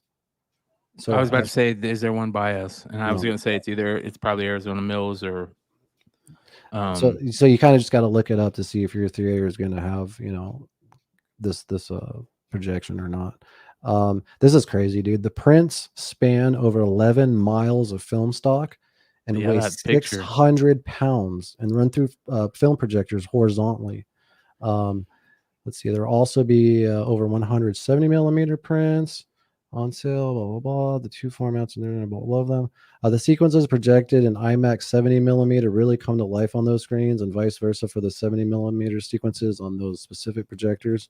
In IMAX theaters, for example, things shot with IMAX film cameras will expand vertically with the, to fill the screen. So, the vast majority of moviegoers in North America will have easier access to digital presentations. These include IMAX Digital, which can sometimes mean a laser projected image and other times involve a retro formatted screen. That's what's called an exhibitor PLF, meaning large format screen and projection systems developed by individual theater chains. So you got to kind of look out for that if it says that or not. But I mean, it still looks awesome, but I kind of just want to see it how Nolan. What did he say about best seats? So the best seats come down to personal preference, but when I'm in a theater that's CinemaScope ratio, I like to be right near the front middle of the third row, he said. When I'm in a stadium, IMAX 1431, I actually like to be a little behind the center line, right up in the middle, so a little further back. Let me show you this one little cool video, though. This TikToker made a cool, just way better description of all this shit. But yeah, dude, it's gonna be bad as fuck. Yeah, I'm looking forward to that, dude. There's not very many few movies I look forward to seeing in the theater anymore. Yeah, there hasn't been very many good movies coming out. Yeah, the last one for me that was that I can't. It was probably Tenet. It's probably Tenet that I was stoked to see in the theater. Like I knew I was going to go see it in the theater from day one. Yeah. Did you? I can't remember if Once Upon a Time in Hollywood came out before or after that. Yeah, it came out before. Yeah. Hang on, I'm just trying to find this fucking video. I don't know what happened to it. Where should I sit for Barbie? Anywhere you fucking want, dude. In your house, on your recliner. I would never, ever want to go see that movie. Even if I had kids and my girls, and they were girls and they were like into Barbie, I would be like, I would be asking their mom. I'd be like, you're going to have to go do this. Yeah. Well, that's the kind of thing, like when I remember when I was a kid and I went with the family, my grandma took me to see Terminator 2 and she fucking hated it. But the rest of the family went to see like Honey, I Shrunk the Kids Part 2 or something like that. Yeah. Families would split up. Me and my buddies got caught buying tickets for that and going to see Terminator 2. And they kicked us out of the theater. And then my dad came up to the theater and went and bought us tickets and went up to us with the thing and says, it's okay for my kids to go see this theater. And they're like, well, you got to go see it with them. And he goes, and he just bought an extra ticket and, acted like he went in and went to the bathroom and left. It's like a little kid. Yeah. Like working there too, right? Yep. This is just like a quick minute, but this lady kind of describes everything I was talking about. Tickets for Oppenheimer. If you want the absolute best experience and the way Christopher Nolan intended, picking a theater that says IMAX, 70mm, or Dolby Vision is not enough. I'll explain why and give you a tool to help you decide. Nolan and his DP Van Hoytema made the creative decision to film in two different aspect ratios. The first is DCI standard 1.9:1. It's also known as the full aspect ratio because it uses the maximum capabilities of standard projectors. No horizontal or vertical letterboxing. Because it's standard, all theaters can handle these scenes no problem. But they chose to film in the native IMAX 65mm aspect ratio of 1.43:1. Why is that? Two reasons: magnitude and nostalgia. The whole movie is about inventing the first atomic bomb. You feel the gigantic IMAX screen by using its full aspect ratio. It helps demonstrate the magnitude of this historic moment. And this happened in the 1940s when CRTs were brand new. Those have an aspect ratio of 4:3 or 1.33:1. Using the IMAX 1.43 ratio, you're transported back in time as if you were watching through a good old CRT. But here's the problem. Only IMAX 15 perf 70mm and dual laser screens support this resolution. Every other theater, including Xenon or single laser IMAX, standard 70mm, and Dolby Vision certified, will crop these screens widescreen, hence the nickname Oppenheimer. Why not letterbox? If you have to compromise, filling the screen and feeling the magnitude is more important than feeling the nostalgia. So if you care about that, here's a website that can help you verify your theater. Only theaters marked 1570 or DL2 will give you the uncropped viewing experience. We're cool, right? We're going to be able to see that uncropped viewing experience. Okay. Yeah.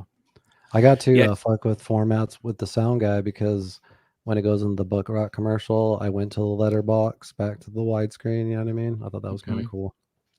Chad Cave says they should vibrate the chairs and blow heat from the screen towards the crowd. It'll feel like that outside. Yeah, all we have to do in Phoenix is walk outside. Dude, it was so hot the last couple of days. I was telling Keith this. When you would walk outside and it's windy, right? Super windy out here right now. But it feels like somebody's got a massive hair dryer, like God's got a massive hair dryer, and he's just blowing it right on Phoenix on your because face and it's balls. it's 112 degrees out and it's windy and it's just, dude, it fucks you up, man.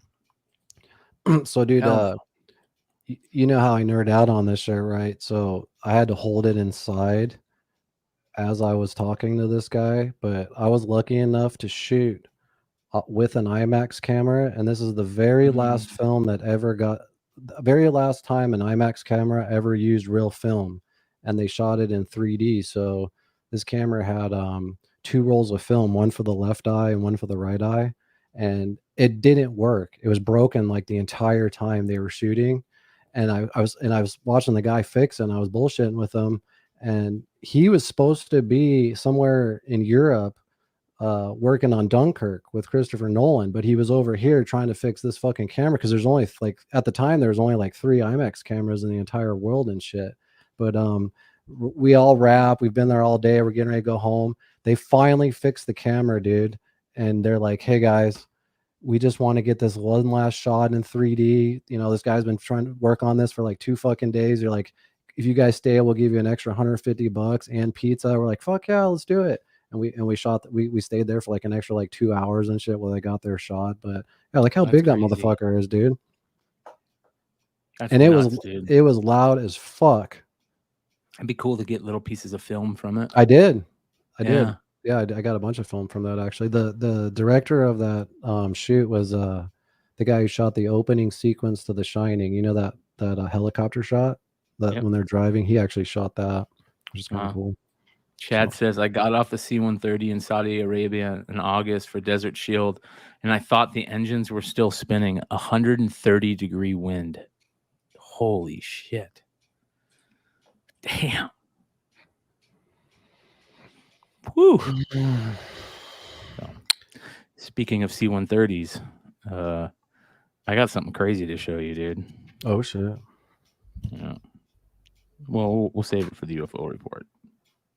Okay, do you want to do that now? Let's get into it. Hang on, let me play the little video.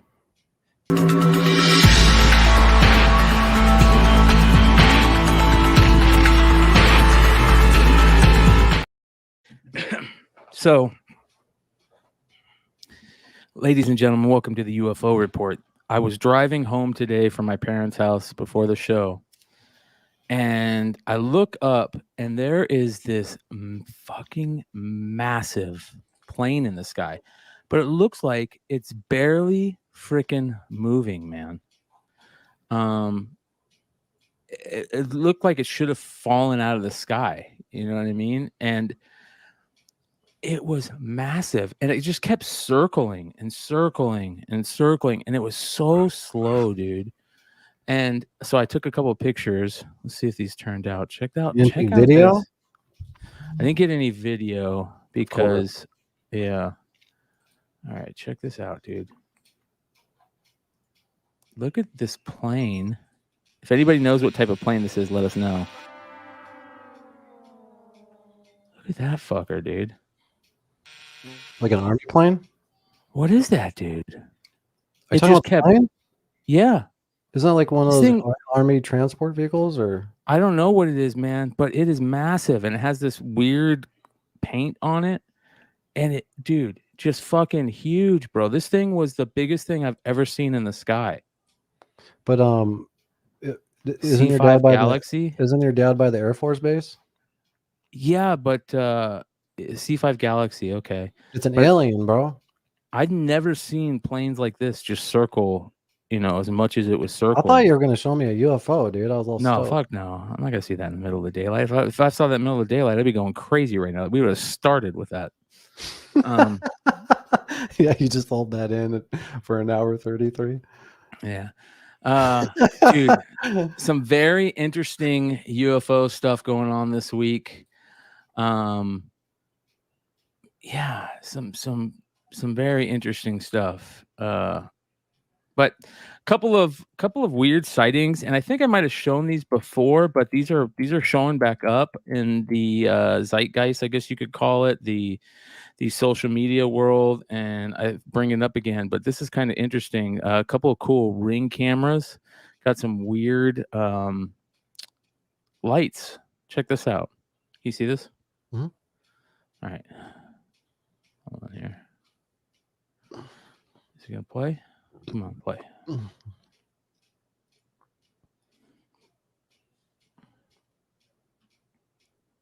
What's going on? Let's do this. Come on. What's up here? The aliens are stopping it. I know. Look at that. Don't know if that one's real. That one kind of looks fake just because of what happens at the end. You know what I mean? If I do it again? Like the weird things. I'm always interested in like what the comments say.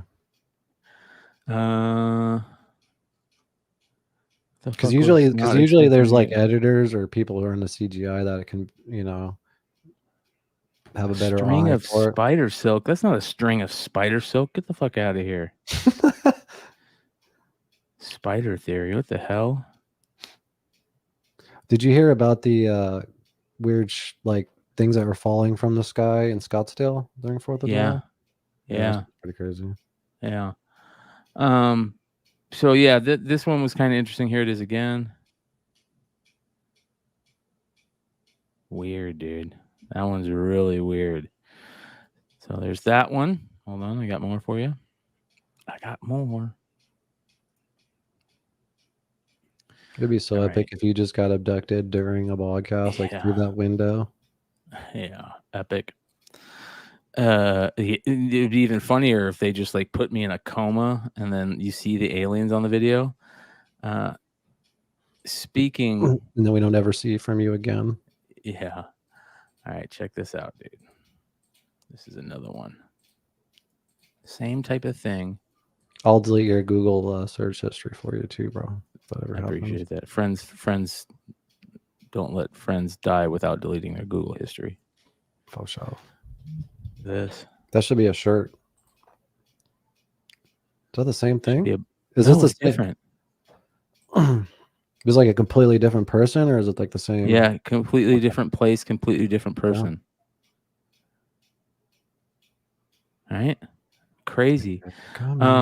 Check out these orbs, bro. These orbs have been seen. That should be a shirt. Check out these orbs. Yeah. Bro. Yeah. All right, so these are crazy orbs that this guy got. Hold on here. Where is it? I find it. They just fly around. They're weird. Come on. It's not just like bugs. I know. No, you'll see it.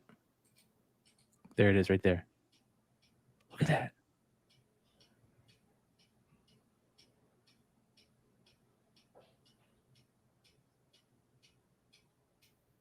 More crazy orbs, man. These spheres. Spheres. We can't like get a picture of it. There's more. There's more. He gets more.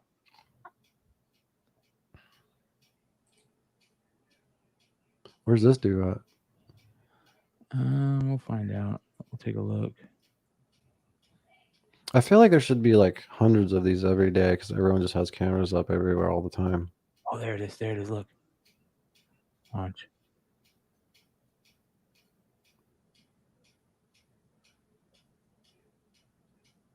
So that's at nighttime, dude. What the fuck? There's a car right there. You can see the car. What about a drone? Is it a drone? That's obviously, I would think it was a drone. You know what I mean? But not like a drone from us. It's a drone from UFOs. From the Greys? I don't know what they are, bro. Who knows? But we're seeing a lot of them. We're seeing a lot of them. It's really crazy. I mean, look at that shit, dude. We need to figure out how to summon orbs. Like Yahweh, the great Yahweh. there was a guy that used to live here in Phoenix that would say he could summon UFOs. Yeah, that's very interesting, Who is man. that That guy? one right there. So All right. he's always like this, talking, and he keeps his eyes closed, and he's always like, Yeah. All right, so you know who Uri Geller is, right?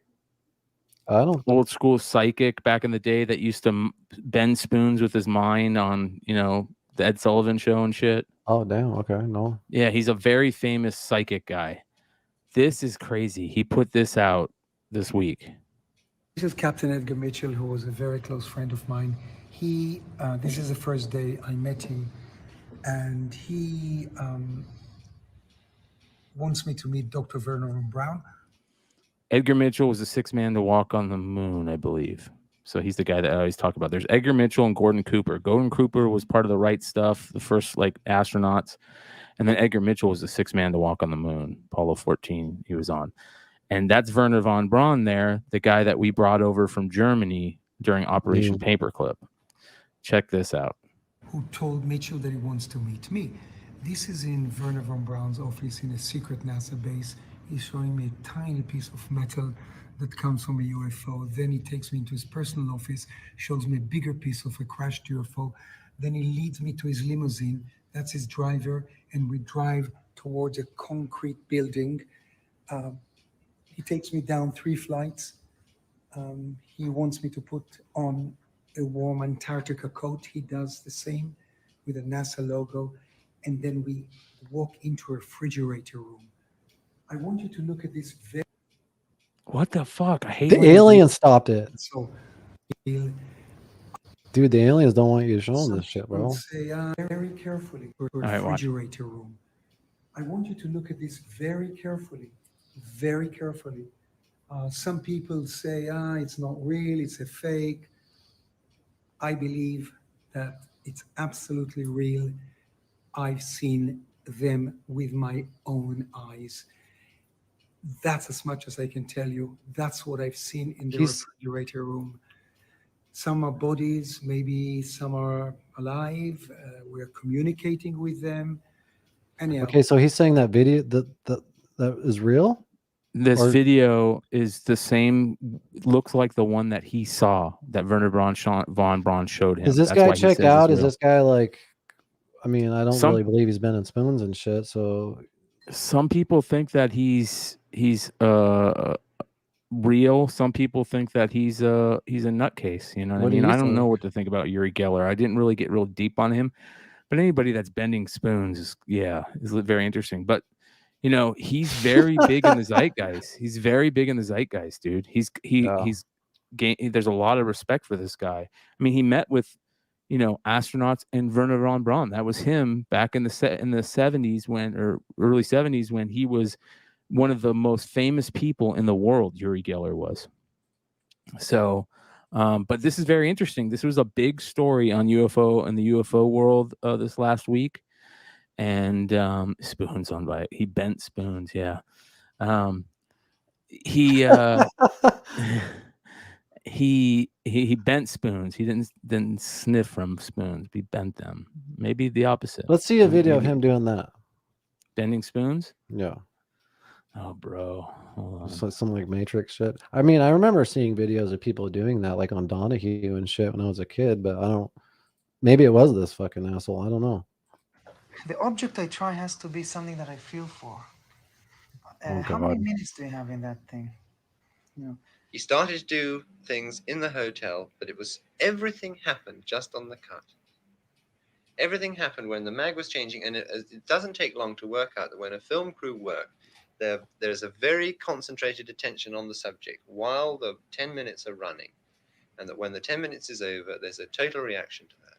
And you can work that out in half an hour of filming. Wanting it to happen off camera, he wanted you to film those things. Why do it when the camera Well, is running? Then? Where do you get? Obviously, we're suggesting that he. So that's him doing stuff, supposedly bending spoons and shit. I want to see it happen. It's. Let's go. It was this, wasn't it? Yeah. In fact, he snapped off the head of that fork.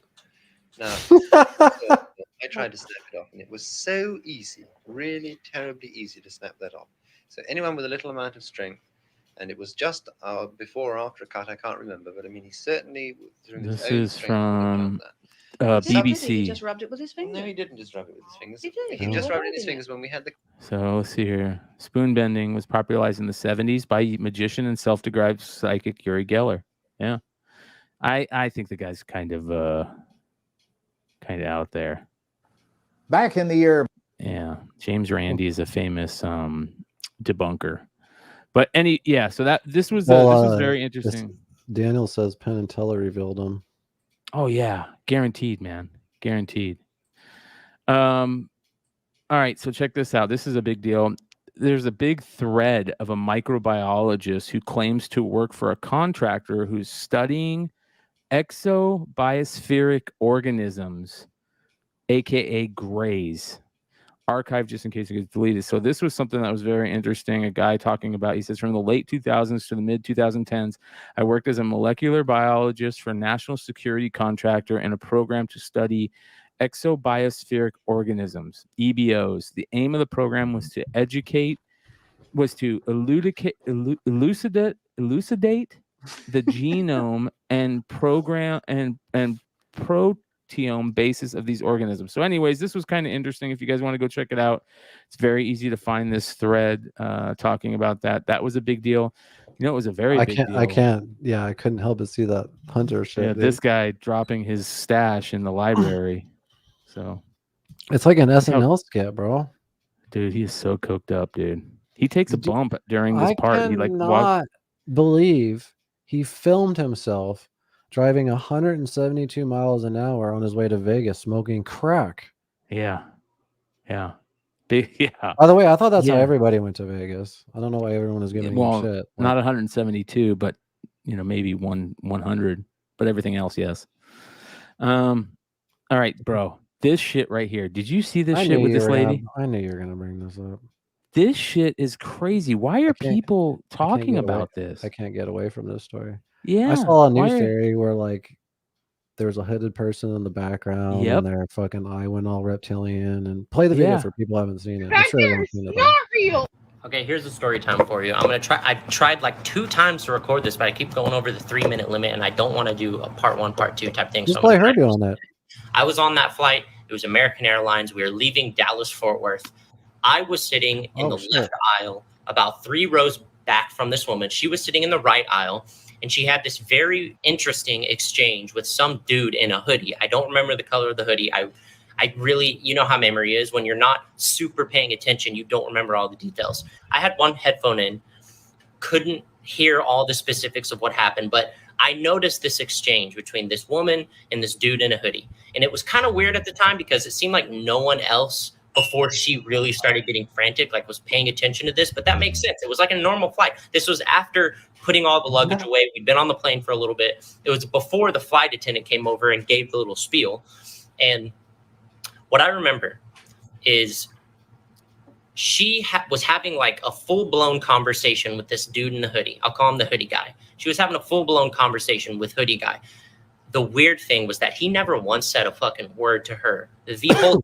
At the time, I don't know. I wasn't really thinking about it, but it's like she would say something and he like would respond, but there was no exchange happening. It was just her getting more and more frantic, which, okay, if she's drunk and she's going crazy, then you would think the dude in the hoodie would have been like, what are you talking about? Like, what are you talking about? But he was just like dead locked on her, like deep eye contact with her. Like I don't want to feed into the conspiracies here, but like almost like she was like in a hypnosis type of thing. You play the video first, dude, or play that first. I will. Yeah. I will. You want to see the actual video? Yeah. The freak out. Yeah. That's the guy in the hoodie right there. Oh yeah.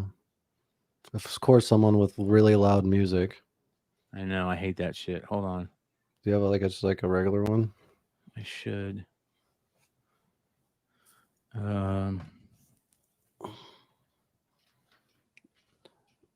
Anyway, some lady freaked out on the flight, said some crazy shit, and then it caused they actually had to evacuate the plane and investigate, and it delayed everyone like a few hours. A man?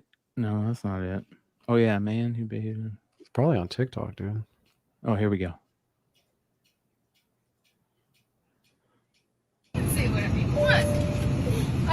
telling you, I'm getting the fuck off, and there's a reason why I'm getting the fuck off, and everyone can either believe it or they cannot believe it. I don't give two fucks, but I am telling you right now, that motherfucker back there is not real. Dude, she's kind of hot. Kind of crazy. Makes her I kind of also, hot.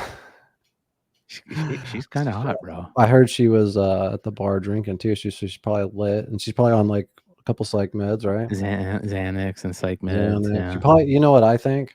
I think she took a huge dump in that thing, and she realized it doesn't flush; it's just tank. And she's like, "I need to get out of here before I get accused of this." She made him land the plane because she was worried that they're gonna know that she fucking. I don't think they were in the air. I think they were. Yeah, they were in the air. Off. Oh, they were. Yeah, I heard that. I'm wrong, but I heard they actually turned around.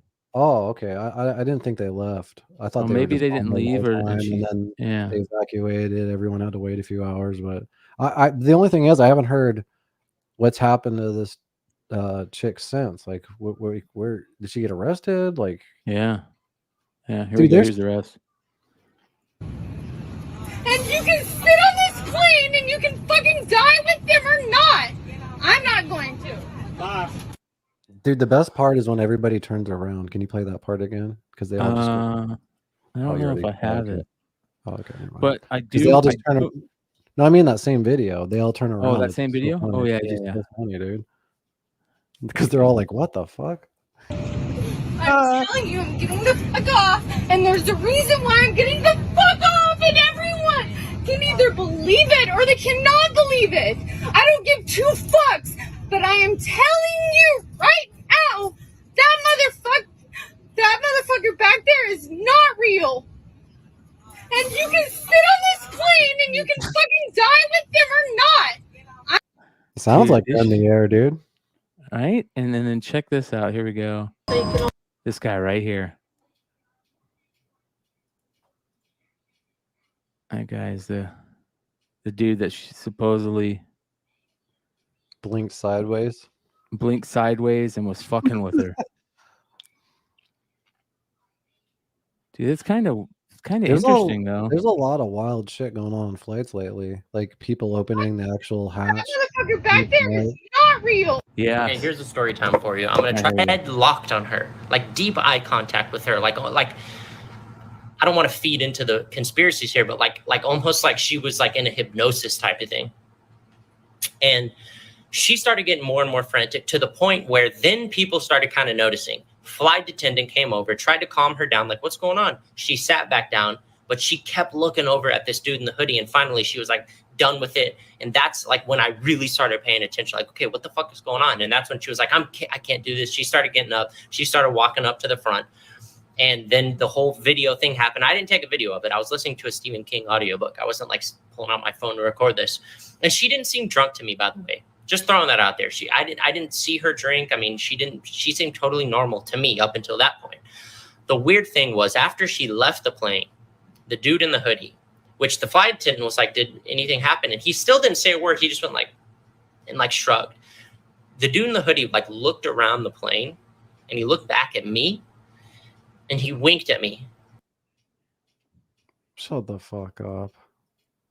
That guy's lying. Bro, he probably wasn't even on the plane.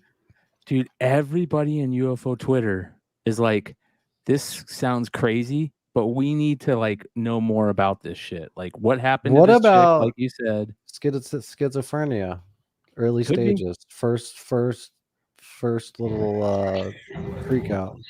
More video of the freak out on the plane without music. Here we go. Oh, jeez. That's her.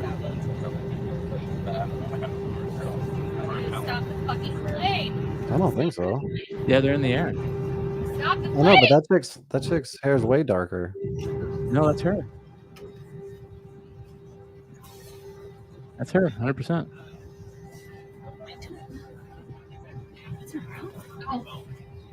What's going on? Stop it. Stop it.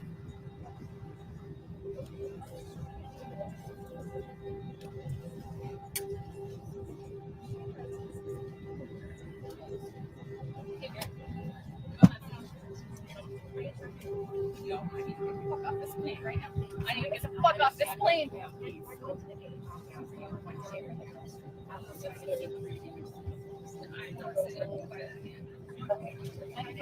A volunteer. I might get a volunteer to sit in the house.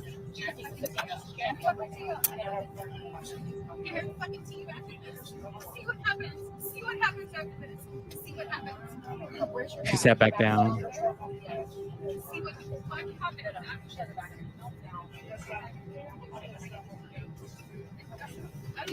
I don't even give a fuck about my shit. I don't give a fuck about my stuff. Yeah, where's this guy, Marshall? Tase this fucking bitch.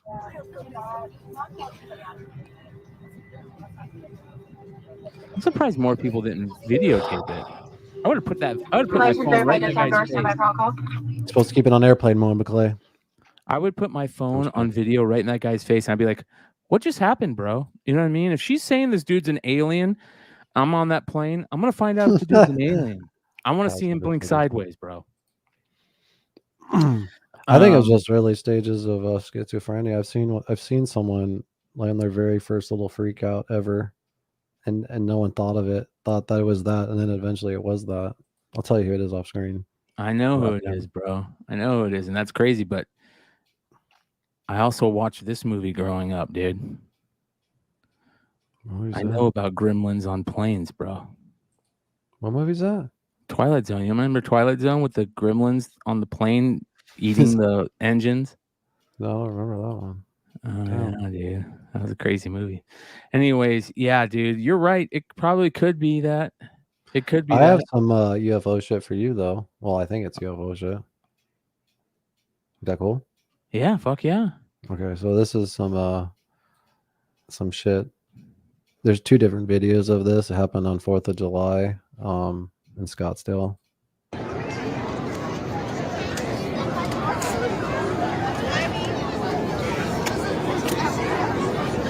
Mom. Mom. Oh my gosh. Look at that, you girl. What is that? Whoa. It's a shooting star. Meteorite. Meteorite? No. Look, Kylie. No, I know what they are. They're skydivers. What'd you say? Skydivers. Parachutes. They have Oh, those really? things on them. I think so. Whoa, look at that. That's weird. I got a better angle after this one. Whoa. I didn't know it was some crazy fireworks because it's 4th of July. What the fuck? They used to have skydivers all the time when we were kids, and they would do this. That is kind of crazy, though. Okay, check out this thing. This is the same view, but like zoomed in. Whoa. That's pretty big to be a skydiver. Yeah, same thing, Maricopa County, over July 3rd. You know, I forgot to mention in the other video, there's the comments. People are like, I saw that there when I lived in Phoenix 15 years ago. Like, a bunch of people kept saying they, like, saw this before. Yeah, this happened 2 nights in a row. So it must be skydivers. They're practicing the night before. Seen in Florida, too. Last night, drones, getting ready for the big reveal. I saw those in San Diego. I don't believe they're skydivers, transformers. That's what I thought at first, but it's pretty big to be skydivers. Drones, definitely human origin. Meteorites entering the atmosphere and disintegrating. Not 2 nights in a row. Yeah, the same spot. Yeah. Yeah, you're probably right. Could be flares too. Yeah, could be flares. Yeah. Hell yeah! Shout out to the Gremlins, Critters, Gate, all of them. You remember what was that movie where they have the gates of hell and they open up the gates of hell in the house? Was it called The Gate? I think maybe it was called The Gate. Maybe Jersey of the Bay is right. It was called The Gate, and they had those little scary oh dude, that was a crazy movie. Rated R says those are what we saw in Cali 5 years ago. Orange orbs multiplying and then going separate ways right above us. Ooh, you might have a serious sighting there, bro. That's kind of interesting. Yeah, man, that's very interesting. All right, hold on, I got more for you. So there is a lot of talk right now about Lockheed Martin. So the last couple weeks, yeah, for sure, dude, it's crazy. Yeah, Lockheed Martin is. A lot of people are saying that they are freaking out at Lockheed Martin because the word got out that they have these alien crashed and retrieved vehicles, and they're trying to hide them, and that there's 2 new whistleblowers that are going to tell the congressmen where they are so the congressmen can go see them. Like, we've been told it's here, we're going to come see them. So there's word that Lockheed Martin has been just trying to move stuff as fast as possible, all this stuff. And then Lockheed Martin puts this on Twitter. Alien tech or the F-35? You decide. World UFO Day. Like, that's not, I mean, that would be. That's their real one, or is that just like a fan Lockheed one? Martin Space, LMS Space, July 2nd, bro. So they're just playing into it? They're playing into it, man. Holy shit, that's a dope picture. It is beautiful, dude. Absolutely gorgeous. So, that's what they fly over us every day, dude. This is Arizona. Yeah, there's a lot of Fly over reports us every about day. them, like you said, using parts from a UFO crash to advance our own technology and spacecrafts, which is pretty wild. Yeah, that's beyond wild. Did you get a chance to see George Knapp on Weaponized recently? I did not get to see that yet. So George Knapp was on Weaponized, and he made some interesting talk, and it's kind of tripping some people out. Let me bring it up here.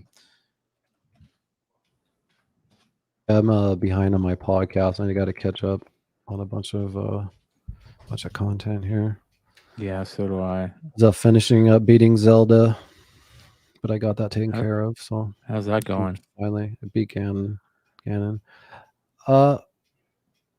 Just really quick, it was pretty cool, but it's underwhelming in the sense that there was really no end game. It just took me to my last saved point, because like the whole concept is like there's this shit called gloom that Gandalf has, and it is everywhere. And if he's defeated, then you're not able to complete like all the other missions that you weren't able to. You know what I mean? You can't go back, so you just kind of go. It's just like the old Zeldas do. It's not nothing new.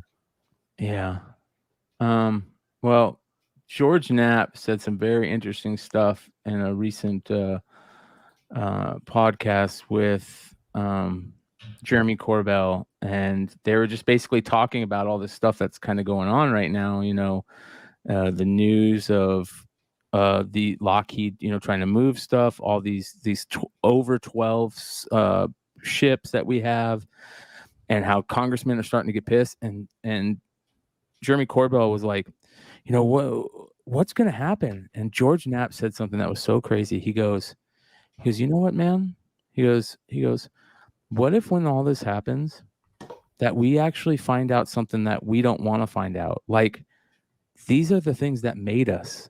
These are what created us. And they've been here for a while, and they created us for reasons that we're not going to like. He goes, what's going to happen when that happens? Well, isn't it like it's getting really dark and deep. Like, remember what president was it that they said he found Eisenhower. out? And he just started crying, and it's because like he realized, like he found out supposedly that religions were just created just to kind of keep us just fucking distracted and shit, and it just devastated him. Yeah, I would imagine that would it be like for most people, right? Yeah. Well, and we talked about when Kennedy supposedly find out, and that's what got him actually killed. Because Marilyn Monroe also got killed because of that too. Marilyn Monroe was so mad at the Kennedy brothers, and the Kennedy brothers, both when they slept with her, they would pillow talk with her. And one of the things that they both talked about to her, after sleeping with her, was aliens. And Marilyn Monroe was going to come out and let that whole thing out because the Kennedy brothers, just passed her around, and she finally realized it. But yeah, that was super interesting, to know all that stuff. But do you have that clip of Knapp?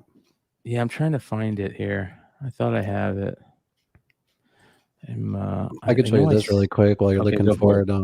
I just thought this was interesting. I saw this on Twitter, but Popular Mechanics came out with an article of the shit that we've been talking about for like months. Is researcher says the first UFO really crashed in Italy in 1933, and he has evidence. Whoa. So this stuff is just getting bigger and bigger. Like to see in Popular Mechanics, like what the fuck? Yeah. But it just talks about what's his name? Roberto Pinotti. Is that how you say his name?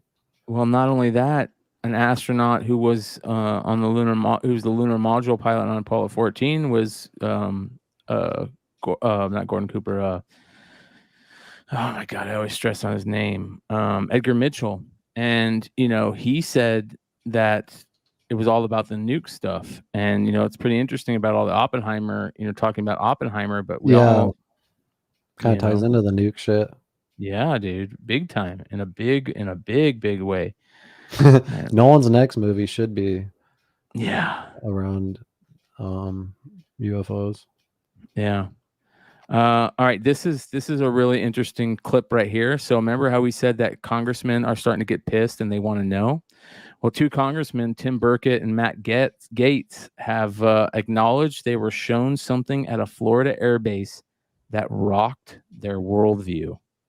Ross Coulter again. Check this out.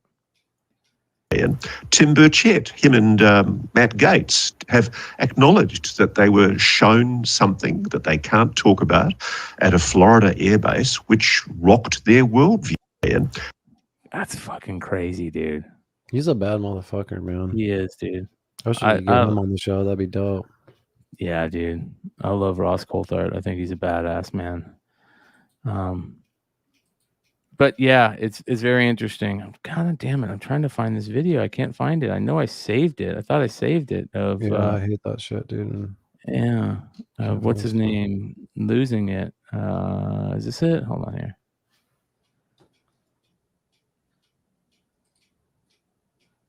Just really quick, don't forget to let us know what strain you are smoking. If it's a sativa, if it's an indica, let us know the strain name. Each week we just pick a random person and send some stickers and magnets out too. I got a bunch right here actually. Oh, I found it. All right, sweet. Whenever you're ready. No, I just want to show them the stickers. We got some old school eyeball logo magnets. We got the mouth with the take a hit of the Bogcast acid tab. Sativas for pussies, holograms, old school. And I got a couple of those heading out here shortly to Chad Cave and Keith with Cover Tunes. I actually have the packages together. You'll get them by Christmas. Yeah, I actually have the packages together. I'm just looking for a couple more things to add to one of the packages, and then we'll both get sent out. Just really quick, speaking of packages, you can use promo code BODCAST for 20% off at manscaped.com plus free shipping. Promo code BODCAST for 20% off plus free shipping at manscaped.com. Take care of your package. Whoops. All right, here it is. Oh, shit. It says here. First thought that came to mind when hearing George Knapp say why he would be hesitant to release the whole truth if he knew about it. Nice. Right. You got to give me a reason. Otherwise, I'm going to light a match and burn the whole house down. You got to tell me why this is something that isn't something we should report on. Like if we get, some sort of definitive knowledge in some way, man, I don't know. I'm being honest right now. I'd light it up. What if it turns out that aliens made us, that space aliens have been manipulating our DNA, that we are a lab experiment? What if it turns out that interdimensional beings are like Santa Claus? They know when you've been bad or good. They know when you're sleeping. They watch you in the shower, when you're in bed, at your most private moments, sitting on the toilet, that they're always among us, that they can come in and out of our world, that they control our world on a mass scale, and there's nothing we can do about it. Are people ready to handle that? It's not my job to decide if people are ready to handle that. I say bring it on. What else you got? I don't know. I mean, but I'm just saying that I hope that somewhere along the line, as Congress is considering this, that they take that into consideration. The other part of it is crazy, right? Let me get this straight. So when I'm beating off, Not only do I got to worry My about God. all the dead ones and all our, Yeah. people just watching me while I beat off, I got to Disgrace. worry about interdimensional beings watching me beat off too. Jesus Christ. Yep. Not only are your grandparents and God and Jesus, baby Jesus, God and Jesus, baby Jesus watching you. beings. Yeah, Jesus. Big baby Jesus. Second thing you said is that if you found out the truth, that you're not sure you'd tell the American public that you're reporting. I call bullshit. You would tell people, wouldn't you? Sure, I would. Yeah, but yeah, you would. I hope I reserve at least a little bit of doubt in that nobody that we know knows what the truth is. Yeah. We don't know what the ultimate answer is. We don't know who they are, why they're here. We don't have answers to any of the big questions. And I don't think people at Lockheed or SAIC or Northrop or the DIA or CIA, I don't think any of them know either. I agree. I think that it's probably so compartmentalized that they know certain things, but they don't know everything. It's like Philip Corso said, they took stuff from the crashes and they went to defense contractors and said, "Hey, we've been working on this. Here's the information that we've had so far. Take it and run with it." They didn't tell them, "Hey, this tech came from a crash retrieval." Some places that they've said that. Yeah. And when it's compartmentalized, like you hear certain things, like even when I was in the industry, I remember the first time somebody told me that. If it go like this, and just in case I need a clip. Yeah. I remember the first time somebody told me that we were working on something top secret, and I remember you're like, I can't wait to tell Keith. Dude, I was like, dude, this is crazy. And then I remember some of the crazy things that people would say, and that oh shit, they would speak in riddles. Like you would say, I remember saying to this we had to come in really, really late one night to work on a project that they needed right then, right there, because they were gonna test something and then send one of our technicians out to Skunk Works, right, to replace something that we sent up. And I go, hold on, how is that going to happen? Like, it's up there. Like, how are they going to replace this? And he was like, what if it's not up there anymore? And this was at the time that famous thing that they sent up into the into space that just circles the it's a drone, and it just circles, and it can come out of space, drop into the atmosphere, go hit a target with some crazy ordnance, go back up, and if it's in space, it can go and grab other, they call it the satellite killer, was it can go and grab other satellites. There's famous, I can talk about it now because there's famous pictures of it on top of a rocket that they got loose, and it came out. It's a drone. It looks like a miniature shuttle. And I remember saying to him, like, and I said the name of that project, and he just kind of looked at me, with a little bit of a smirk. And I was like, holy shit, bro. Like, I can't believe I'm working on something like this right now. And that's Dude, what I mean by I kind of got a cool angle from when I worked there, because I didn't really work there, but I would stop by all the different areas and departments, and people would kind of tell me different things, but they weren't allowed to talk to each other about it. You know what I mean? So very compartmentalized. Yeah. There was areas that you couldn't walk in. If you walked in an area and you didn't have clearance, they have these big, huge sirens on the ceilings that will start going off. It was very interesting, man. And that's why I see what George Knapp is talking about. Like these guys really don't know what they know that, it's probably not from us. Some of the people know it's not from us, but not everybody knows everything. And that's been like that since Oppenheimer, since, Manhattan Project. Like, people worked on the Manhattan Project. All the UFO shit, probably. Yeah. And they had no idea they were building a fucking atomic bomb, but they worked on the Manhattan Project for 3 years. Very interesting how that works. So UFO interesting stuff, to see that if Nolan touches on that in the movie, like people who did work on it unknowingly, you know what I mean? And then they're like, holy shit.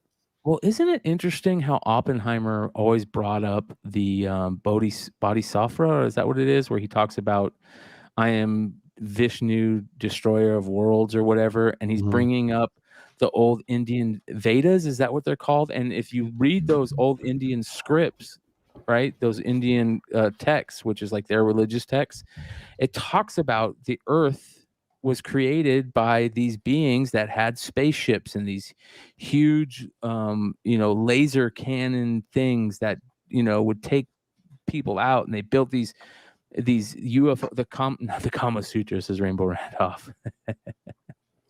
But, and that's what Oppenheimer talked about a lot. He really talked about that. I am, whatever, destroyer of worlds, that comes out of those texts. And there's a lot of UFO stuff in there. So it'd be interesting to see what he does. You're right. I think how he plays that out, it's going to be very interesting to see. Yeah, I can't wait to check out that podcast. Yeah. For some reason, when Jeremy talks, he sounds like he's like reading a script. I don't know why. Like when he talks, he just sounds like he's reading a script. It's weird. Yeah. Does that make sense? Yeah. Like he memorized it, like he was going to say or something. Yeah. Well, it's also edited. Check this out. This is George Knapp when he was breaking the story about Bob Lazar in Area 51. Look how young he is. Oh, shit.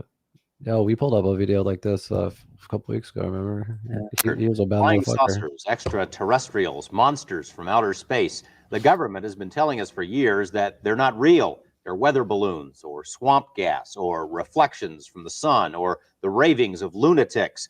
But serious UFO researchers say a breakthrough may be very close. Some of the government scientists who worked on the top secret project Blue Book are ready to talk. What's more, a series of revealing government documents have trickled out of the federal files, documents that paint a much different picture of the UFO phenomenon.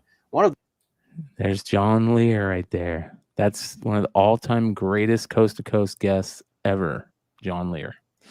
But yeah, I just think it's very interesting. We're going to keep our eye on it. There's a lot of interesting stuff. The Congress getting involved, to me, is the most interesting. And those guys want to know. There's a lot of young, go get them, junkyard dogs in there. Well, there's something that I don't know if you're ending it or not, but that you end every UFO report with, and you have to stay consistent with, that you say. What is it? We're getting close. We're getting close. We are. I think we are, dude. I really do. I really do, bro. You know how I know when we're close? When you go like that, when you say it and go like this, we're getting close. Because when it's like when you do that, that's when it gets real. You haven't done that yet, so until then, we're not close, dude. I think it's gonna be interesting. It's like 2028. We're getting close. Motherfucker. I still can't believe that it's not the number one story in the world all over the place. And it's all that we talk about, Well, the thing is it actually is bigger than ever in a way. But I know what you mean.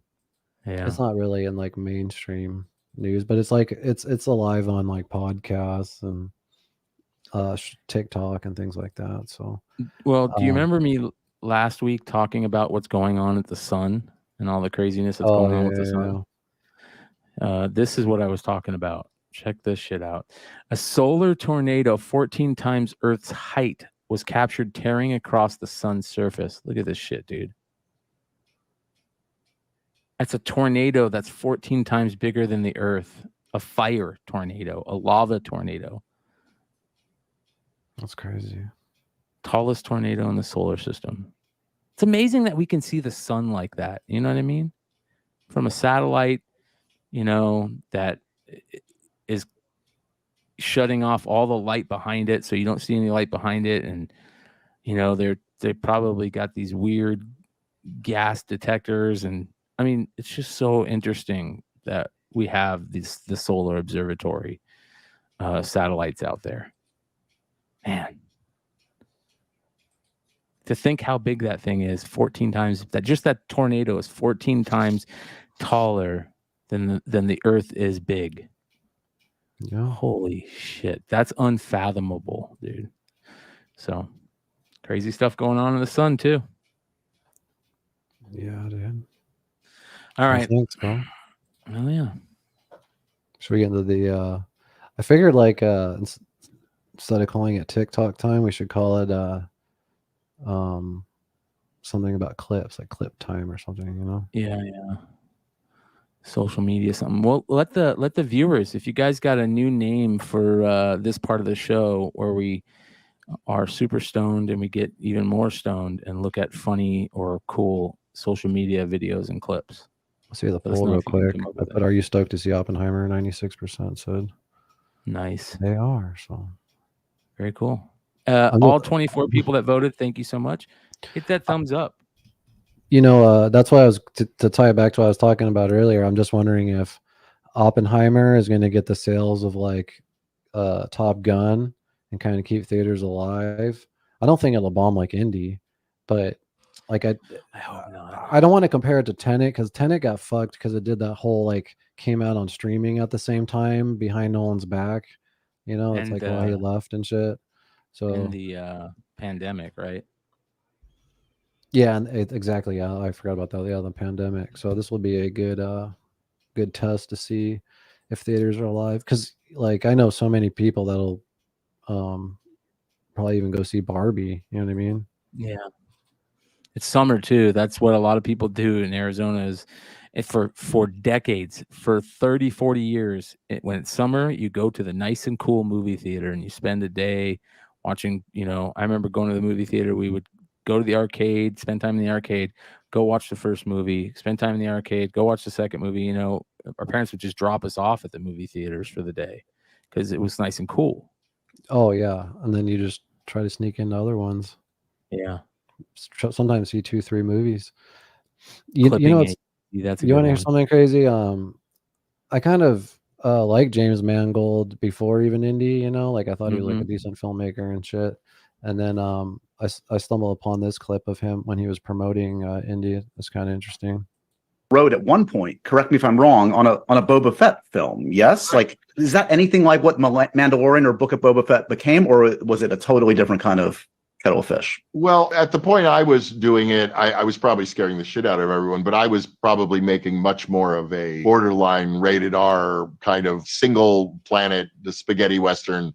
The world would never be able to embrace Baby Yoda if I had made that. So because it didn't really belong in the world I was kind of envisioning, but it kind of just in a moment of corporate realignment after whatever happened with the Han Solo movie. They just suddenly decided they weren't making pictures like that, and I think the opportunities in streaming presented themselves. I'm not sure it ever would have happened. I'm not sure that it was in anyone's plans what I was thinking about. Bro, that was exactly what we were looking for in the Boba Fett show. It was exactly what he was going to do. Like he did Logan. Like he's on a lot of really good movies, dude. Yeah, dude. That's you're 100% right. That's what we wanted. That's That would've been 100% so what we bad. wanted. Fucking Yeah, that's a bummer, radar dude. Boba Fett. Yeah. Man, that's a fucking super bummer, to be honest. What other movies did James Mangold do? He did so many fucking bangers. I just can't think of them right now. I got something I want to show you real quick. This is really cool. All right. This dude is fucking. This guy right here is like. He should be an inspiration to every stoner out there that thinks that they can't roll a joint or that they can't, learn how to roll a blunt or a good joint, that type of thing. This guy is a straight up inspiration on another level. Hold on here. Let me mute this so you guys don't have to hear this stupid song. Check this out, bro. Oh, no way. No. Yeah, way. Dude's got no freaking hands, and he's about to roll a fucking joint, dude. Props to this guy right here. Stoner of the week. That's fucking crazy, dude. Yeah.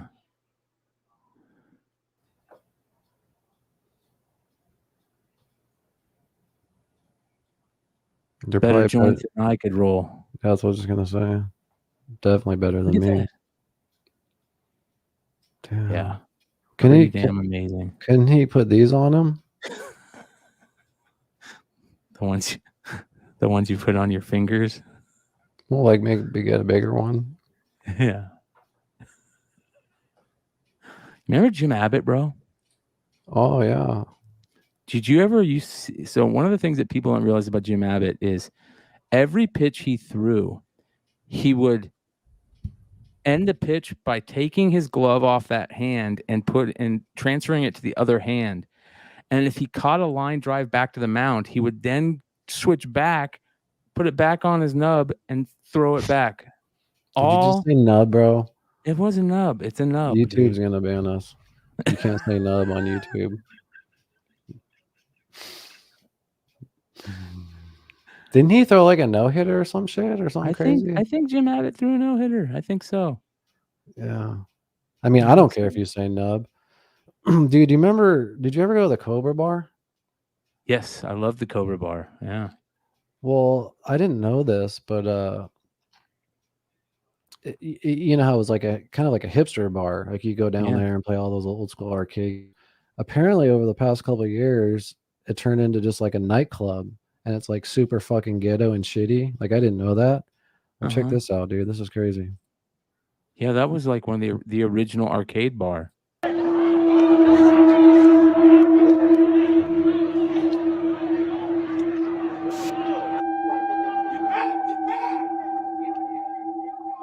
So anyway,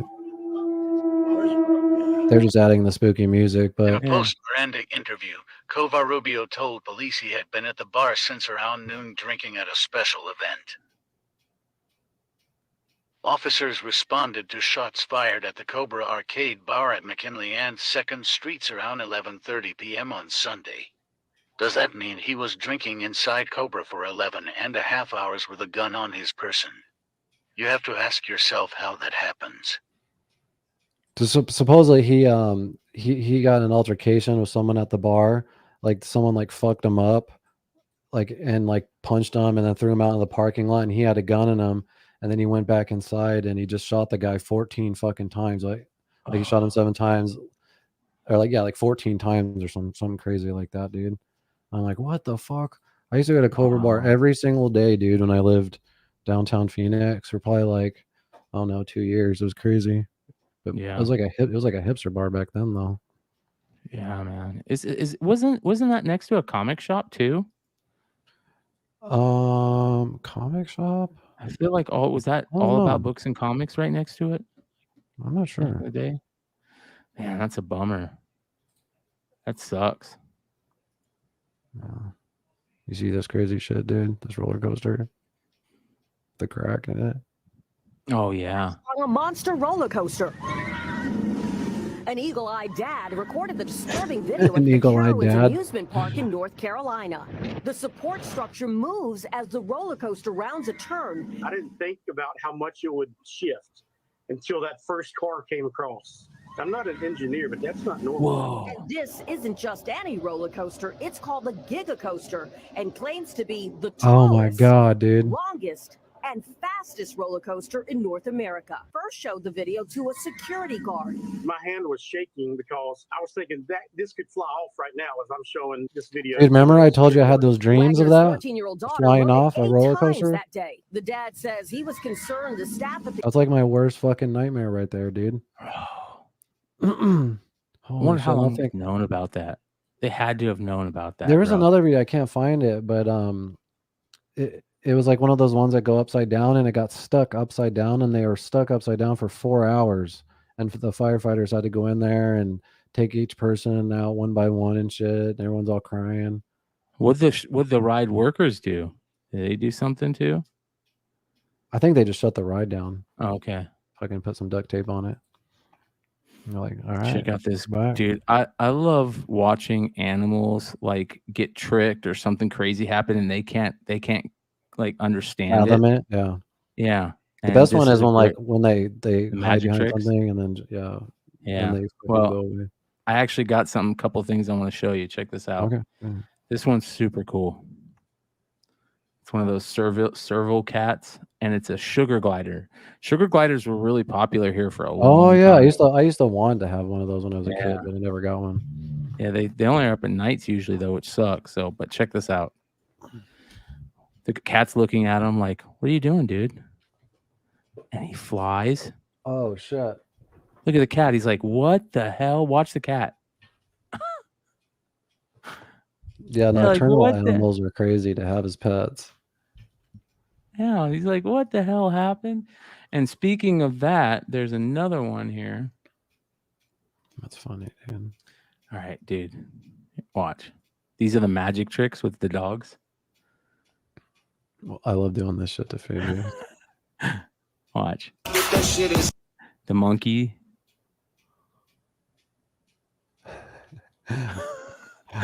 You're gonna love the end though, bro. Look at these dogs.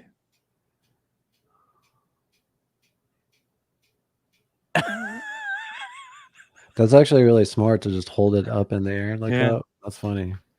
Yeah, here's another monkey one.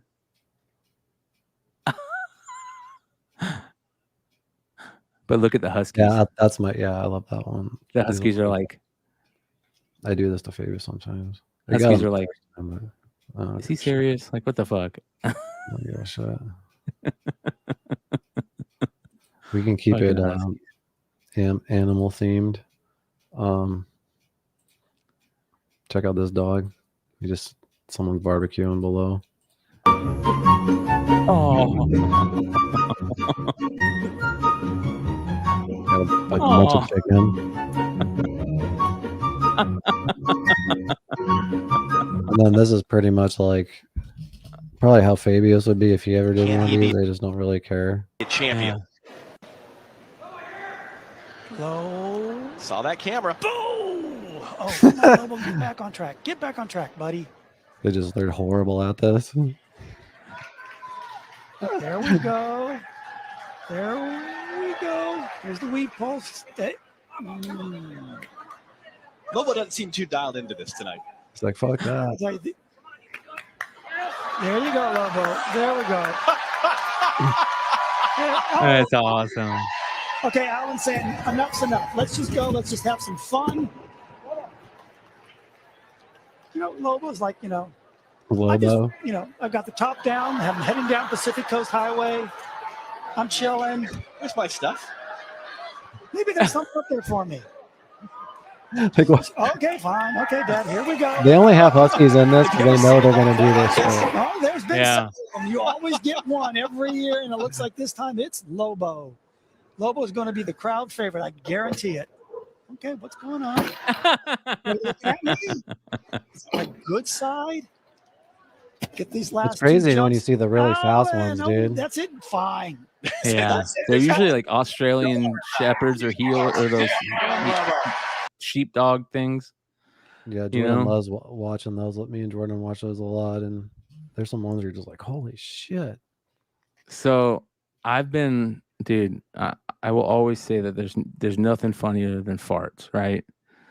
And this is one of the Yeah, I funniest believe that. things, yeah, I've ever seen, dude. Watch this. Oh no. No.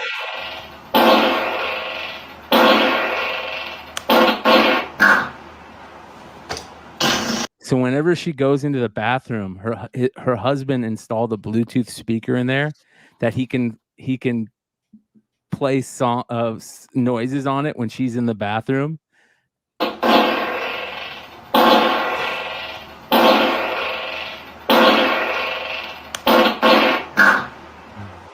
Oh my god, that's genius. They have a badass bathroom door.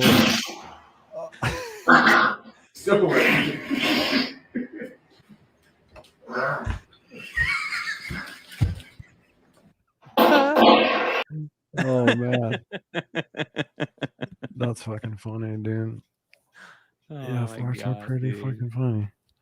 Remember we were talking about killer whales attacking boats and all that Yeah. shit? And there just seems to be more and more stories of that. This is kind of a twist on that story. Check this out. Seen this video of this killer whale stopping a yacht to ask for help. These people were enjoying a day out on the water when an orca came up to their boat, and what they thought was just a playful visit quickly turned into something else. They realized something was wrong with the killer whale, and they figured that he was asking for help. So they called in an animal rescue team, and as soon as the rescue team arrived, the killer whale looked excited. Then the orca started to swim, so the rescuers started to follow it. And just after they passed through the cave, the killer whale finally stopped. And this is when the rescue team started to do their investigation. They found that another orca was tangled in a fishing net.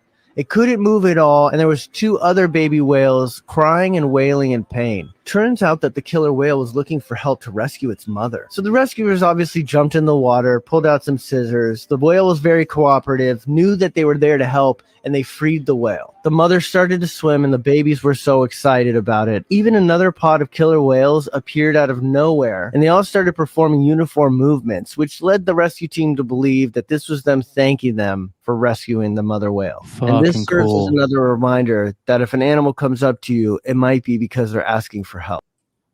That's fucking cool, bro. I've heard that about orcas crazy. and dolphins. That happening all the time, dude. Orcas and dolphins, all the time. Yeah, asking for help. Yeah, Yeah. that's They're fucking smart as amazing, shit. Dolphins are supposed to be smart as shit too. bro. That's fucking cool, dude. Have you seen that crazy shit in Vegas? That new dome thing? Oh, bro, I was just gonna show you that. Oh, really? Go ahead. Yeah, With the eyeball? that thing, bro. It's fucking This nuts. thing is probably one of the coolest things I've ever fucking seen, dude. It doesn't even look real. It looks like out of a video game or something. That's nuts, dude. That is the coolest building, anything that's ever been made. I'm serious, dude. I want to see it up close. I don't understand how the works. You know what I mean? Like just like a bunch of little tiny ass little screens. I bet. Multi-billion-dollar exosphere is almost complete. The Well, hang on, let me show 15,000 you. seat. Or go ahead. Sorry, my bad. The 15,000 seat venue will put on concerts, boxing, MMA, as well as other sporting events. Dude, they could do something so cool where they show what's going on in the stadium, but like outside, so it looks like it's invisible, like there's no walls, but you're seeing what's going on inside on the other side of the yeah, wall. that's pretty smart. Yeah, like you see. Yeah, that's kind of cool. Check out this what they did with the on 4th of July. This is nuts.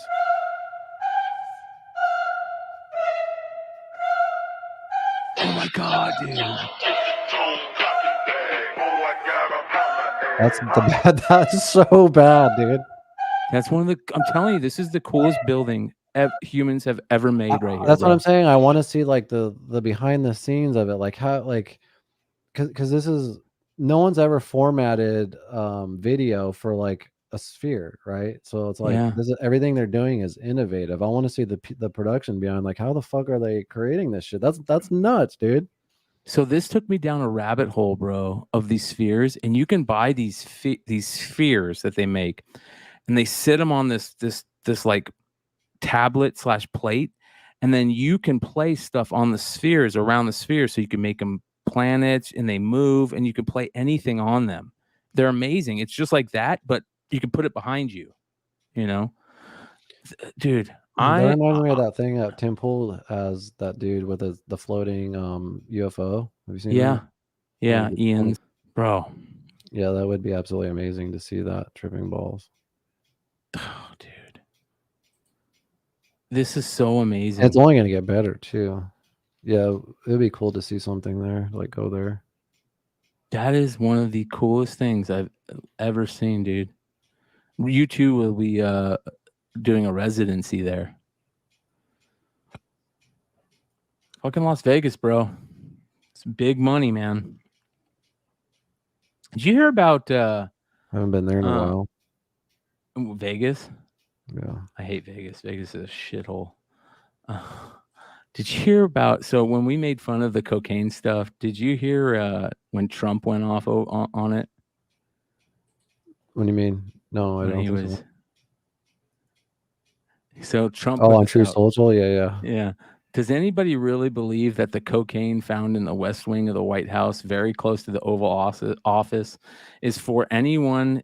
Is for the use of anyone other than Hunter and Joe Biden?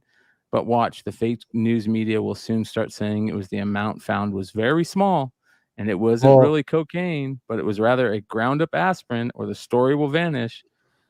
Not just that, but they made more of a big deal about him drinking 12 Diet Cokes a day than they are about this cocaine shit, you know? Yeah, dude. They were freaking out, like 12 Diet Cokes a day. Oh my god. They like did like 4 days on that, dude. Like he was like, who gives a fuck? And then this cocaine shit, like they barely even talk about it. It's fucking absolutely ridiculous. You know what else is ridiculous? The judge shutting Biden's administration down from having any contact with Twitter or any of these social media outlets with to be the judge of what like factual information is and shit. And they're throwing a hissy fit over that. Like, why the fuck would you want the Biden administration controlling information on social media? Fuck that. Well, You know what I mean? see, I think that we need to be more like open to the cocaine, and just give old people the cocaine, like Mexico or No way. South America or Colombia. She goes and checks the quality of it. Look at her face when she tastes it. Oh shit! No, That's a big bag of cocaine, dude. You know, speaking of Vegas, one of the funniest stories ever. I'll tell you who off camera, but it was probably in our early 20s, and me and this homie, you know him very well. We just decided to go to Vegas, and when I go to pick him up, he's like, I just want to get some meth. I want to bring some meth. I'm like, okay. So I'm driving him around to like his methy area neighborhood that he lives in. And he's asking like his friend, hey, can you give me no. We went to like 2 other people's houses. No one has it, right? So so we never end up getting it. And we're driving there. He's all bummed out and shit. So when we get there, he's on this quest to find fucking blow, right? And we're there for 3 days. Day 1, I actually bought some weed off of like this Rastafarian dude, like had long dreads, and looking back, dude, I'm thinking like that was probably a wig. Like he was probably undercover for sure, but they were selling grams and those like acid tab things, and it was okay. It got me high and shit. But finally, homie fucking finds someone that wants to or has coke for sale. And I'm like, all right, he had $60 to his name. And he goes over there, spends all his money on it. I remember them going behind Fatburger. I'm like, you go over there. I don't want anything to do with this shit. I don't want to get caught with you guys fucking buying coke and shit. And then he comes back. He's all excited. He's like, all right, let's go back to the room. Let's go back to the room. We go back to the room, dude. He pulls out. He's all excited. And he puts it on his gums, to try it. He's like, and he's like, he just keeps doing it. He's like, and I'm like, fuck it. Like, I just wanted to see if it was legit. So I put a little bit on mic. I'm like, dude, this shit's bunk, bro. And he's laxative. Yeah, it was all fucking fake and shit. And he wasted his last $60 on it and shit. And he ended up just taking a nap because it was bunk. And it was just like, he was just so bummed out the whole trip because he wanted like some type of upper, right? He wanted meth. That didn't happen. And he finally gets coke. All his money's gone. That was fake. I was laughing my ass off, bro. I'd be laughing too, dude. I'd be laughing so hard. Yeah, because you know bro. me, dude. I don't like. I'm not into uppers and shit. Like I like fucking weed and at the time pills and shit like that. So No, I got another really good fart one. Check this out. Okay. Oh, this guy says, farting in some random dude's window. No, that's fucked up.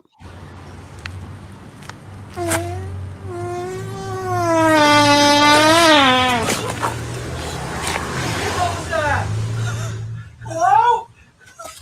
Hello? Damn, he could have got shot. Another soul trying to enter his bro is smelling colors. What was that? What was that? Hello? Hello? Hello? probably Just scream like a think little of doing girl. that. Like, dude, that dude's got his window open. I'm gonna go rip one right into his house. Well, some of these pranks are kind of out of control. There was a really fucked up one I saw, dude, that these pranksters went up to a father's son and told him they worked for Mr. Beast and I saw that. to go grab as much shit as you want, I think in like 30 Blindfolded. seconds. Yeah, blindfolded. And then while they were doing it, they left. And the Yeah. kid had like a hearing impairment and all this shit. And Yeah, I hope those dudes get their ass beat. Yeah, like what the fuck? Like, Yeah. hate that shit. Like, why would you do that, dude? Yeah. Yep. But They this get is those kids need their ass fucking beat. check this out.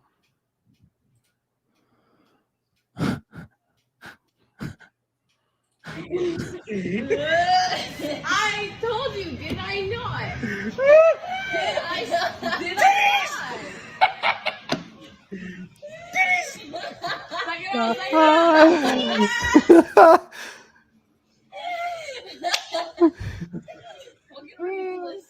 Okay, so you stand there.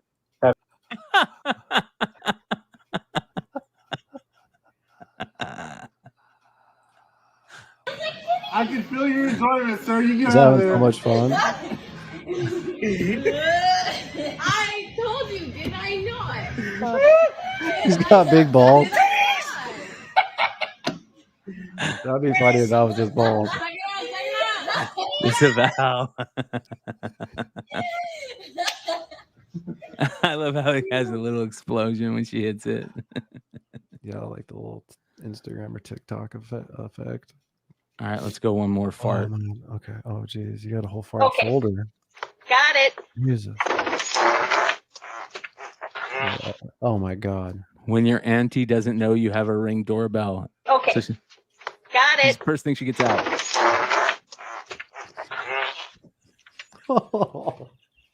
Okay. Got it. She's been holding those in. Oh, my God, dude. Okay. Got it. Oh, my God.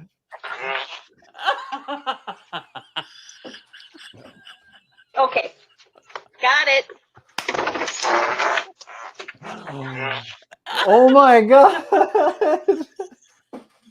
Okay. Got it. Holy shit. Oh, my God. Holy shit. Okay. Got it. This is why Ring cameras rule.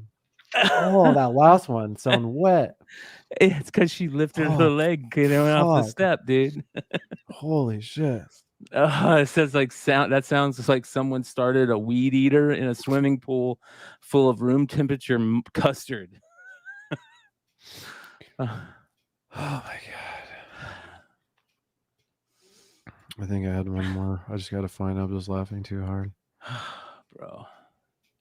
You have like a whole fucking fart folder. Oh, I did find that one with the, this is a different one, but this is that Failure on a carnival ride left 8 people stuck upside down for 4 hours. It was a carnival ride in Wisconsin that experienced the malfunction, Look at that causing shit, the dude. ride to stop at the top of sue the the loop of the fuck out of fireball somebody. ride. 7 of the stuck passengers were kids. The riders were stuck upside down for 4 hours. It took No the fire way. department 35 minutes just to get there. It is possible to die from hanging upside down for too long. It is rare, but blood can pool in the head, which can be extremely dangerous for the body. No one was seriously injured, though one person was transported to the hospital. Luckily, the fire department had a truck with a platform, so they can unstrap the ride goers one by one and lower them onto the platform safely, and then have them exit the ride down the ladder. Every one of them was terrified, the fire department reported. They said not only were their legs shaking, but they were sweating from being out in the hot sun and hanging upside down. With this malfunction on this ride and the roller coaster that had a crack in it earlier this week, I only have one question. Are you still down to ride?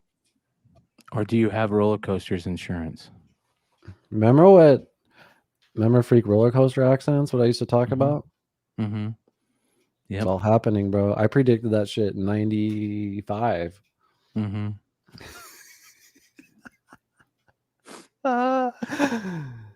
Oh man. This was that last one I was going to show you really quick. They used to have professional well finders. Whoa. Look how awesome this chick is. Now meet Catherine Brent of Devon, Cornwall, whose physical reaction to water is so strong that she is literally pulled this way and that in the direction of the underground stream she locates for Cornish farmers. Since she discovered her gift 3 years ago, Catherine has located 300 deep boreholes and has been right 98 times in every 100. Today, she is one of Britain's most successful professional water diviners.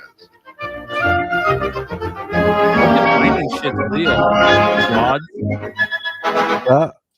That shit's real. Like the old school Southern guys that use the rods and they hold the rods in their arm, and when they go over water, the rods twist like that. That shit's real, bro. But this chick right here this chick's doing it with her arms. I don't know if this is true, but someone commented because 98% of the time you can hit water anywhere if you dig deep enough. Yeah, but not wells, right? Man, that was crazy. That was super crazy, dude. This is probably one of the coolest posts I've ever seen on social media right here. I'm about to show you. Check this out. All right. Look at this video, dude. Those bees? They're bees, bro. Wow. And you can see them collide. This is taken in like super high tech. Like, look how cool that is. All these bees on slow motion. And you can see them run into each other, I guess, on here. It says, how many in-flight collisions can you spot? Look at all those fucking bees. That's crazy. Well, if you want to keep it bug oriented, I got a good one for that. Let's see it. This one's absolutely disgusting. Oh, Where no. it's just getting worse and worse. Oh, it is field disgusting crickets. here, literally everywhere. Yeah, field crickets. Ugh. Big black crickets. They're massive, dude. It's just getting worse. What do you do for that? You go get a lot of Our entire geckos. neighborhood is flooded with these things. You get a what? A lot of geckos or fucking toads. Let them go to town. Yeah, I have to admit, I'm pretty defeated from the last few days fighting these ants that are in this like little section of my house. I'm convinced they're just a shit ton of them underneath the house. And I've tried everything, dude. I tried everything online that they said, like from white vinegar to said cinnamon to coffee grounds. I bought all these fucking bait traps, fucking different kinds of bait traps. I don't know how to fucking get rid of these little ants, dude. If anyone knows how to get rid of ants in chat, let me know. Sugar ants, the real small ones. Fucking losing. It's a losing battle. Mm-hmm. Well, let me cheer you up, bro. Yeah, actually, this was another one I was gonna try next. This peppermint. Check out this, bro. These pimple No, popping. stop, dude. Fuck you. You didn't see it, bro. I'm not gonna you watch didn't see it. I'm not It's gonna not watch a it. pimple pop, dude. Yeah, it is. I'm not watching now, dude. I'm gonna show you a fucked up one next time. Man. We'll end with fucking Rick Ross jumping at a pool party.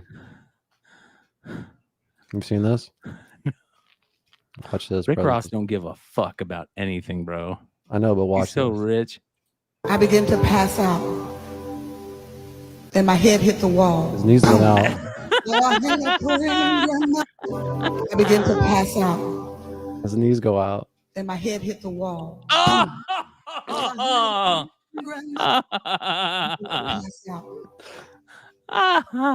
There's all those people, dude. There's every one of those angles is on TikTok right now too. It's hilarious. Rest in peace to his legs. Shout out to the real Rick Ross. Yeah, that's what he gets. That's what he gets. Oh, how about my these God. fishers, dude? So in Phoenix, we have these public parks that will have like these ponds at them, and people go and fish at them. Dude, check out this fucking fish they pulled out. He took his son fishing. Look what he caught. What is that, Bubba?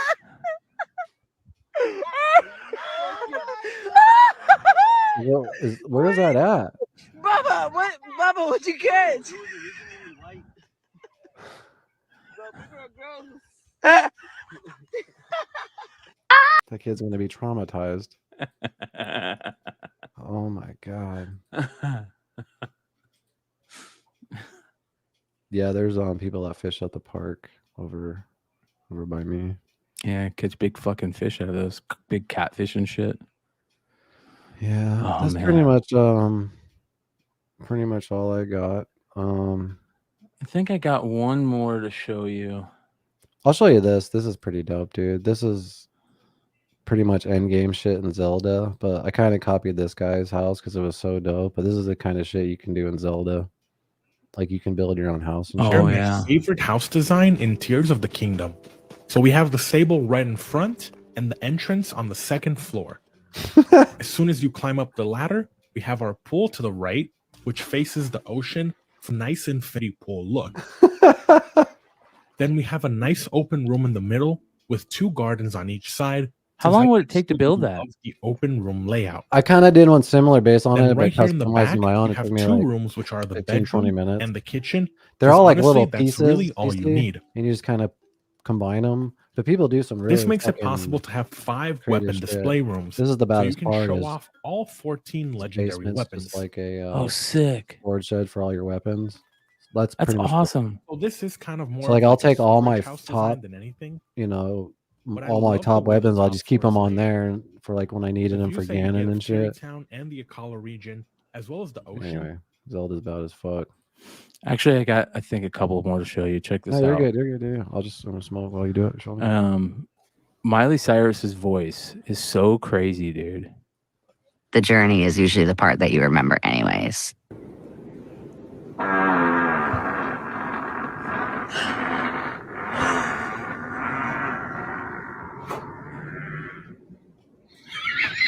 Isn't that Tom's mom? I think that's Tom Segura's mom. In that video. It is. That's your mom's house. They caught his mom farting. Yeah. Yeah. By the way, if you want an hour of funny entertainment, check out Tom Segura's new Netflix special. Yeah.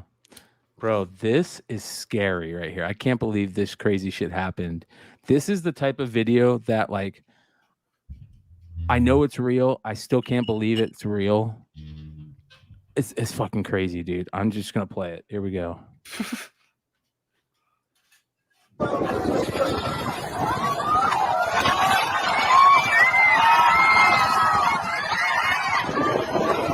No way.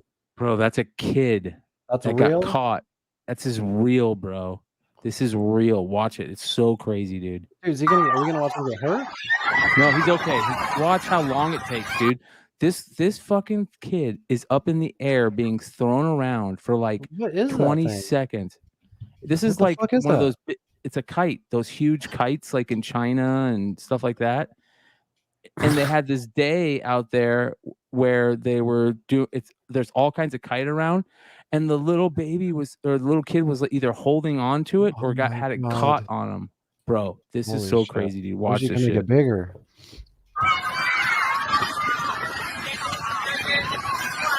They're trying to bring it down fast. Everybody's like trying to get to a place where they can catch him. Who's sure this is not CGI? This is real, bro. Watch.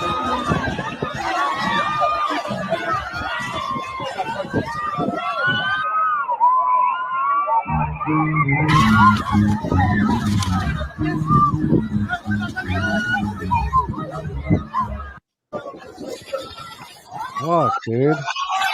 Fucking Is the crazy. kid okay? Yeah, the kid's okay. Yeah. Can we read some of the comments on this? Yeah. Kid's gonna forever win it. 2 truths and a Well, what's the lie. fucking camera person supposed to do if it's that high? I can't believe the camera person just stood there instead of flying up there and helping. Oh, I see. Okay, being sarcastic. Yeah. I didn't read the last part. Job interview. Tell me about the time you went over and beyond. Thank God we know in this moment you gave us this child back. Dude. So now that he's okay, it is funny. Yeah. Yes. But still, it is scary as hell, dude. Yeah, he's traumatized. Yeah, bro. That kid's That's something fucked that I would up. have in a nightmare. Holy shit. Yeah. All right. Fine. Now, finally, we have one more. Annoyed by the loud music, a man uses a drone with Roman candles on it to fire at his neighbors.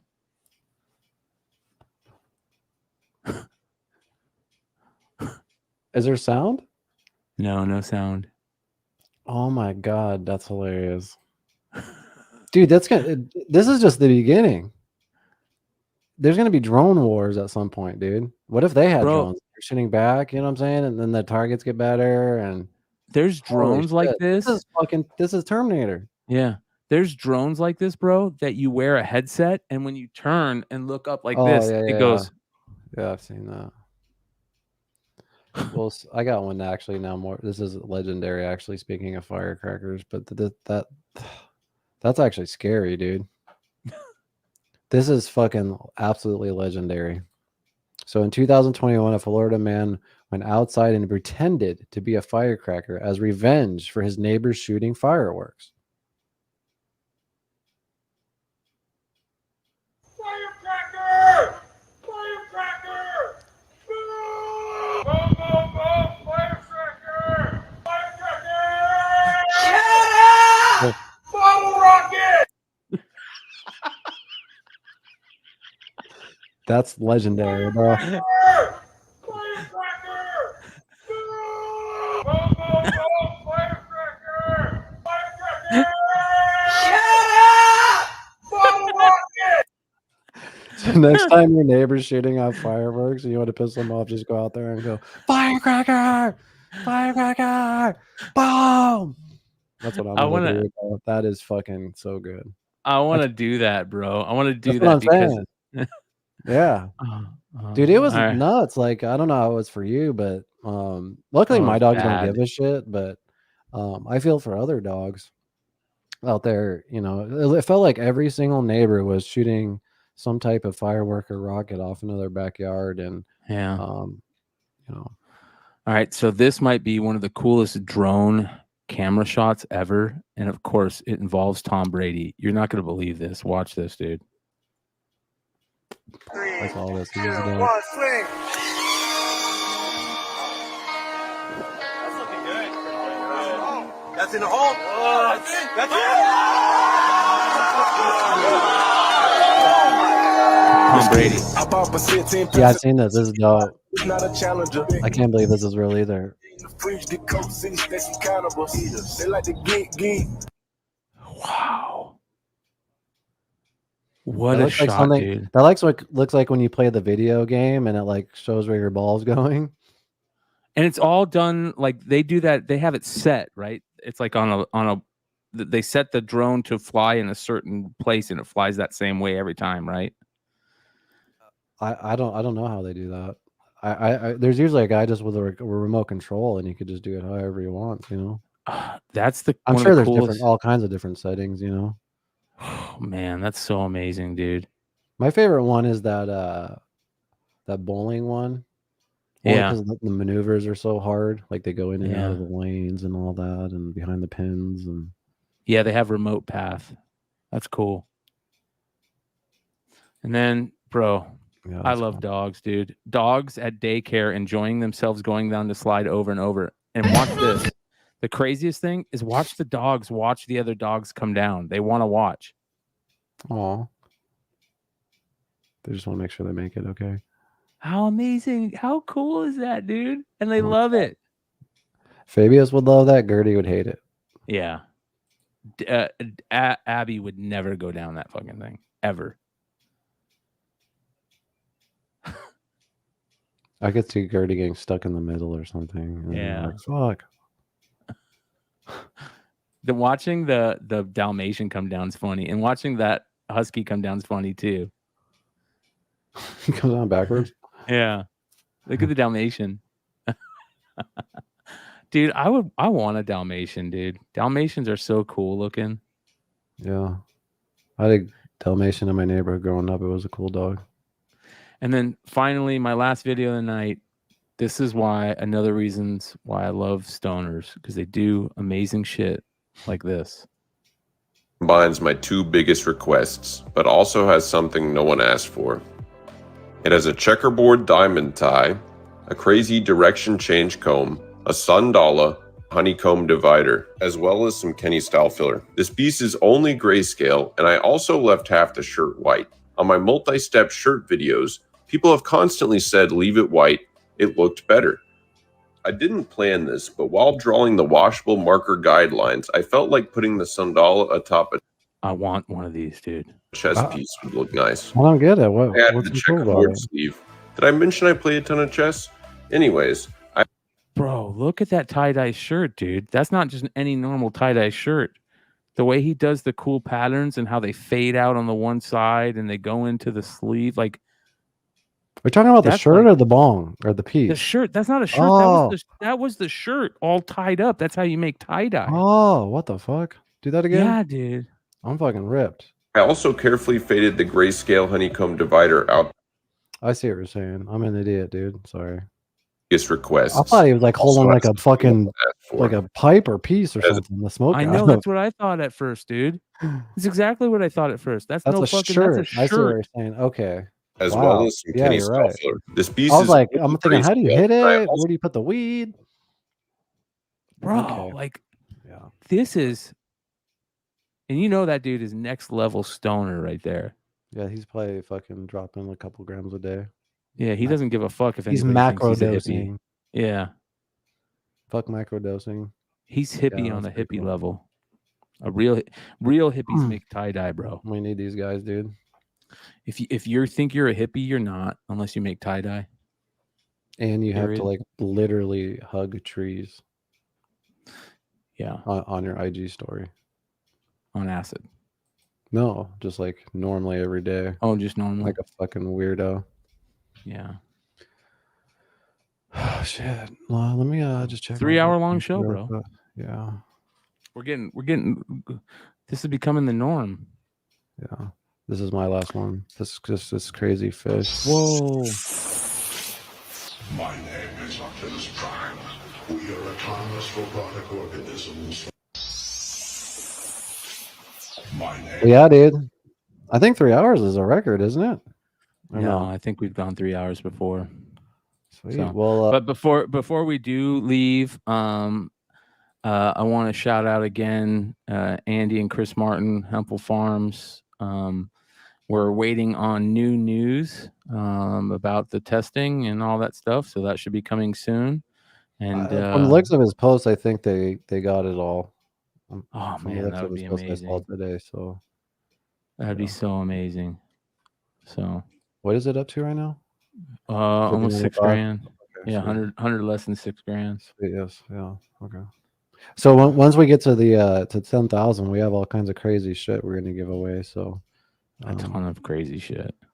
also make sure you're subbed up. If you haven't subscribed already, that helps out big time. Liking and commenting also helps like a motherfucker. You can also join the channel if you want to support it. We got different memberships and perks for the different memberships and stuff like that. We're also on Rumble. Thanks to everyone watching us on there. Yeah, Trying shout to- out to Channel 2 Action News who commented in the chat over there saying Event Horizon, the prequel to Warhammer.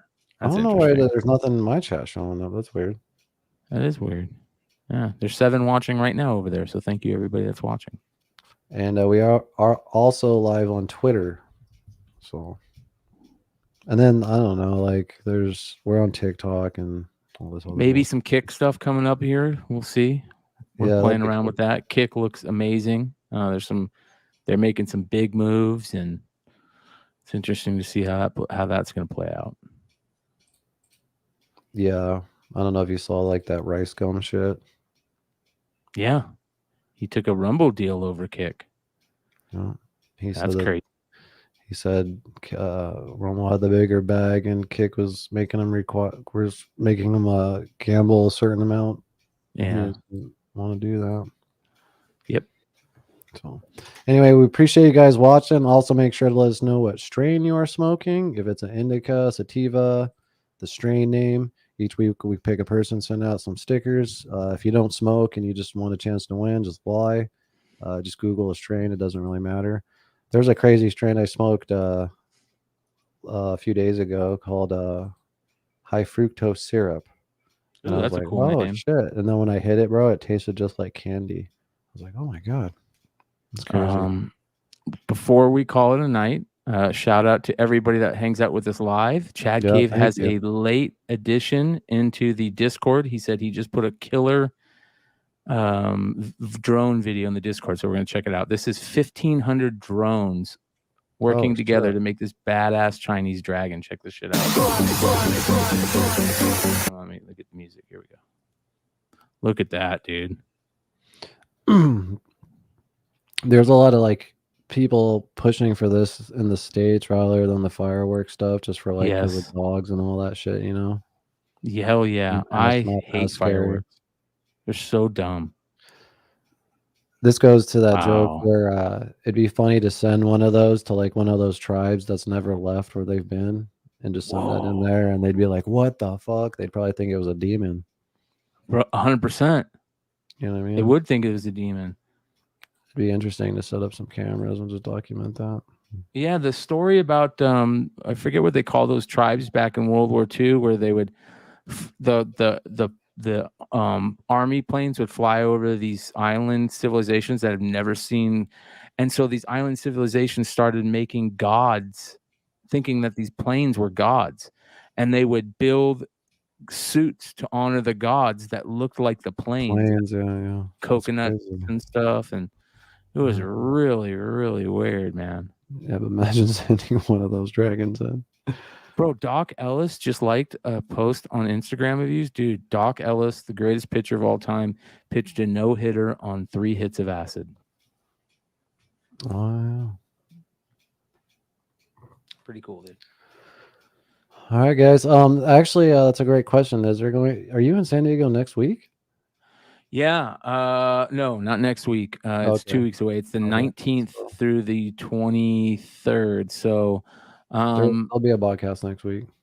Yeah, and there'll be a podcast then. So I'm gonna take in all my streaming gear because I got a little cool Airbnb. So I'm gonna take my cameras, and I'm gonna take. I'm not sure if I'm gonna take my laptop or not, but or my PC or not. But I'm gonna definitely take my laptop. So. Would you have a safe spot to put your PC? Yeah, in the Airbnb. Yeah. Okay. Fair. Mm-hmm. Word.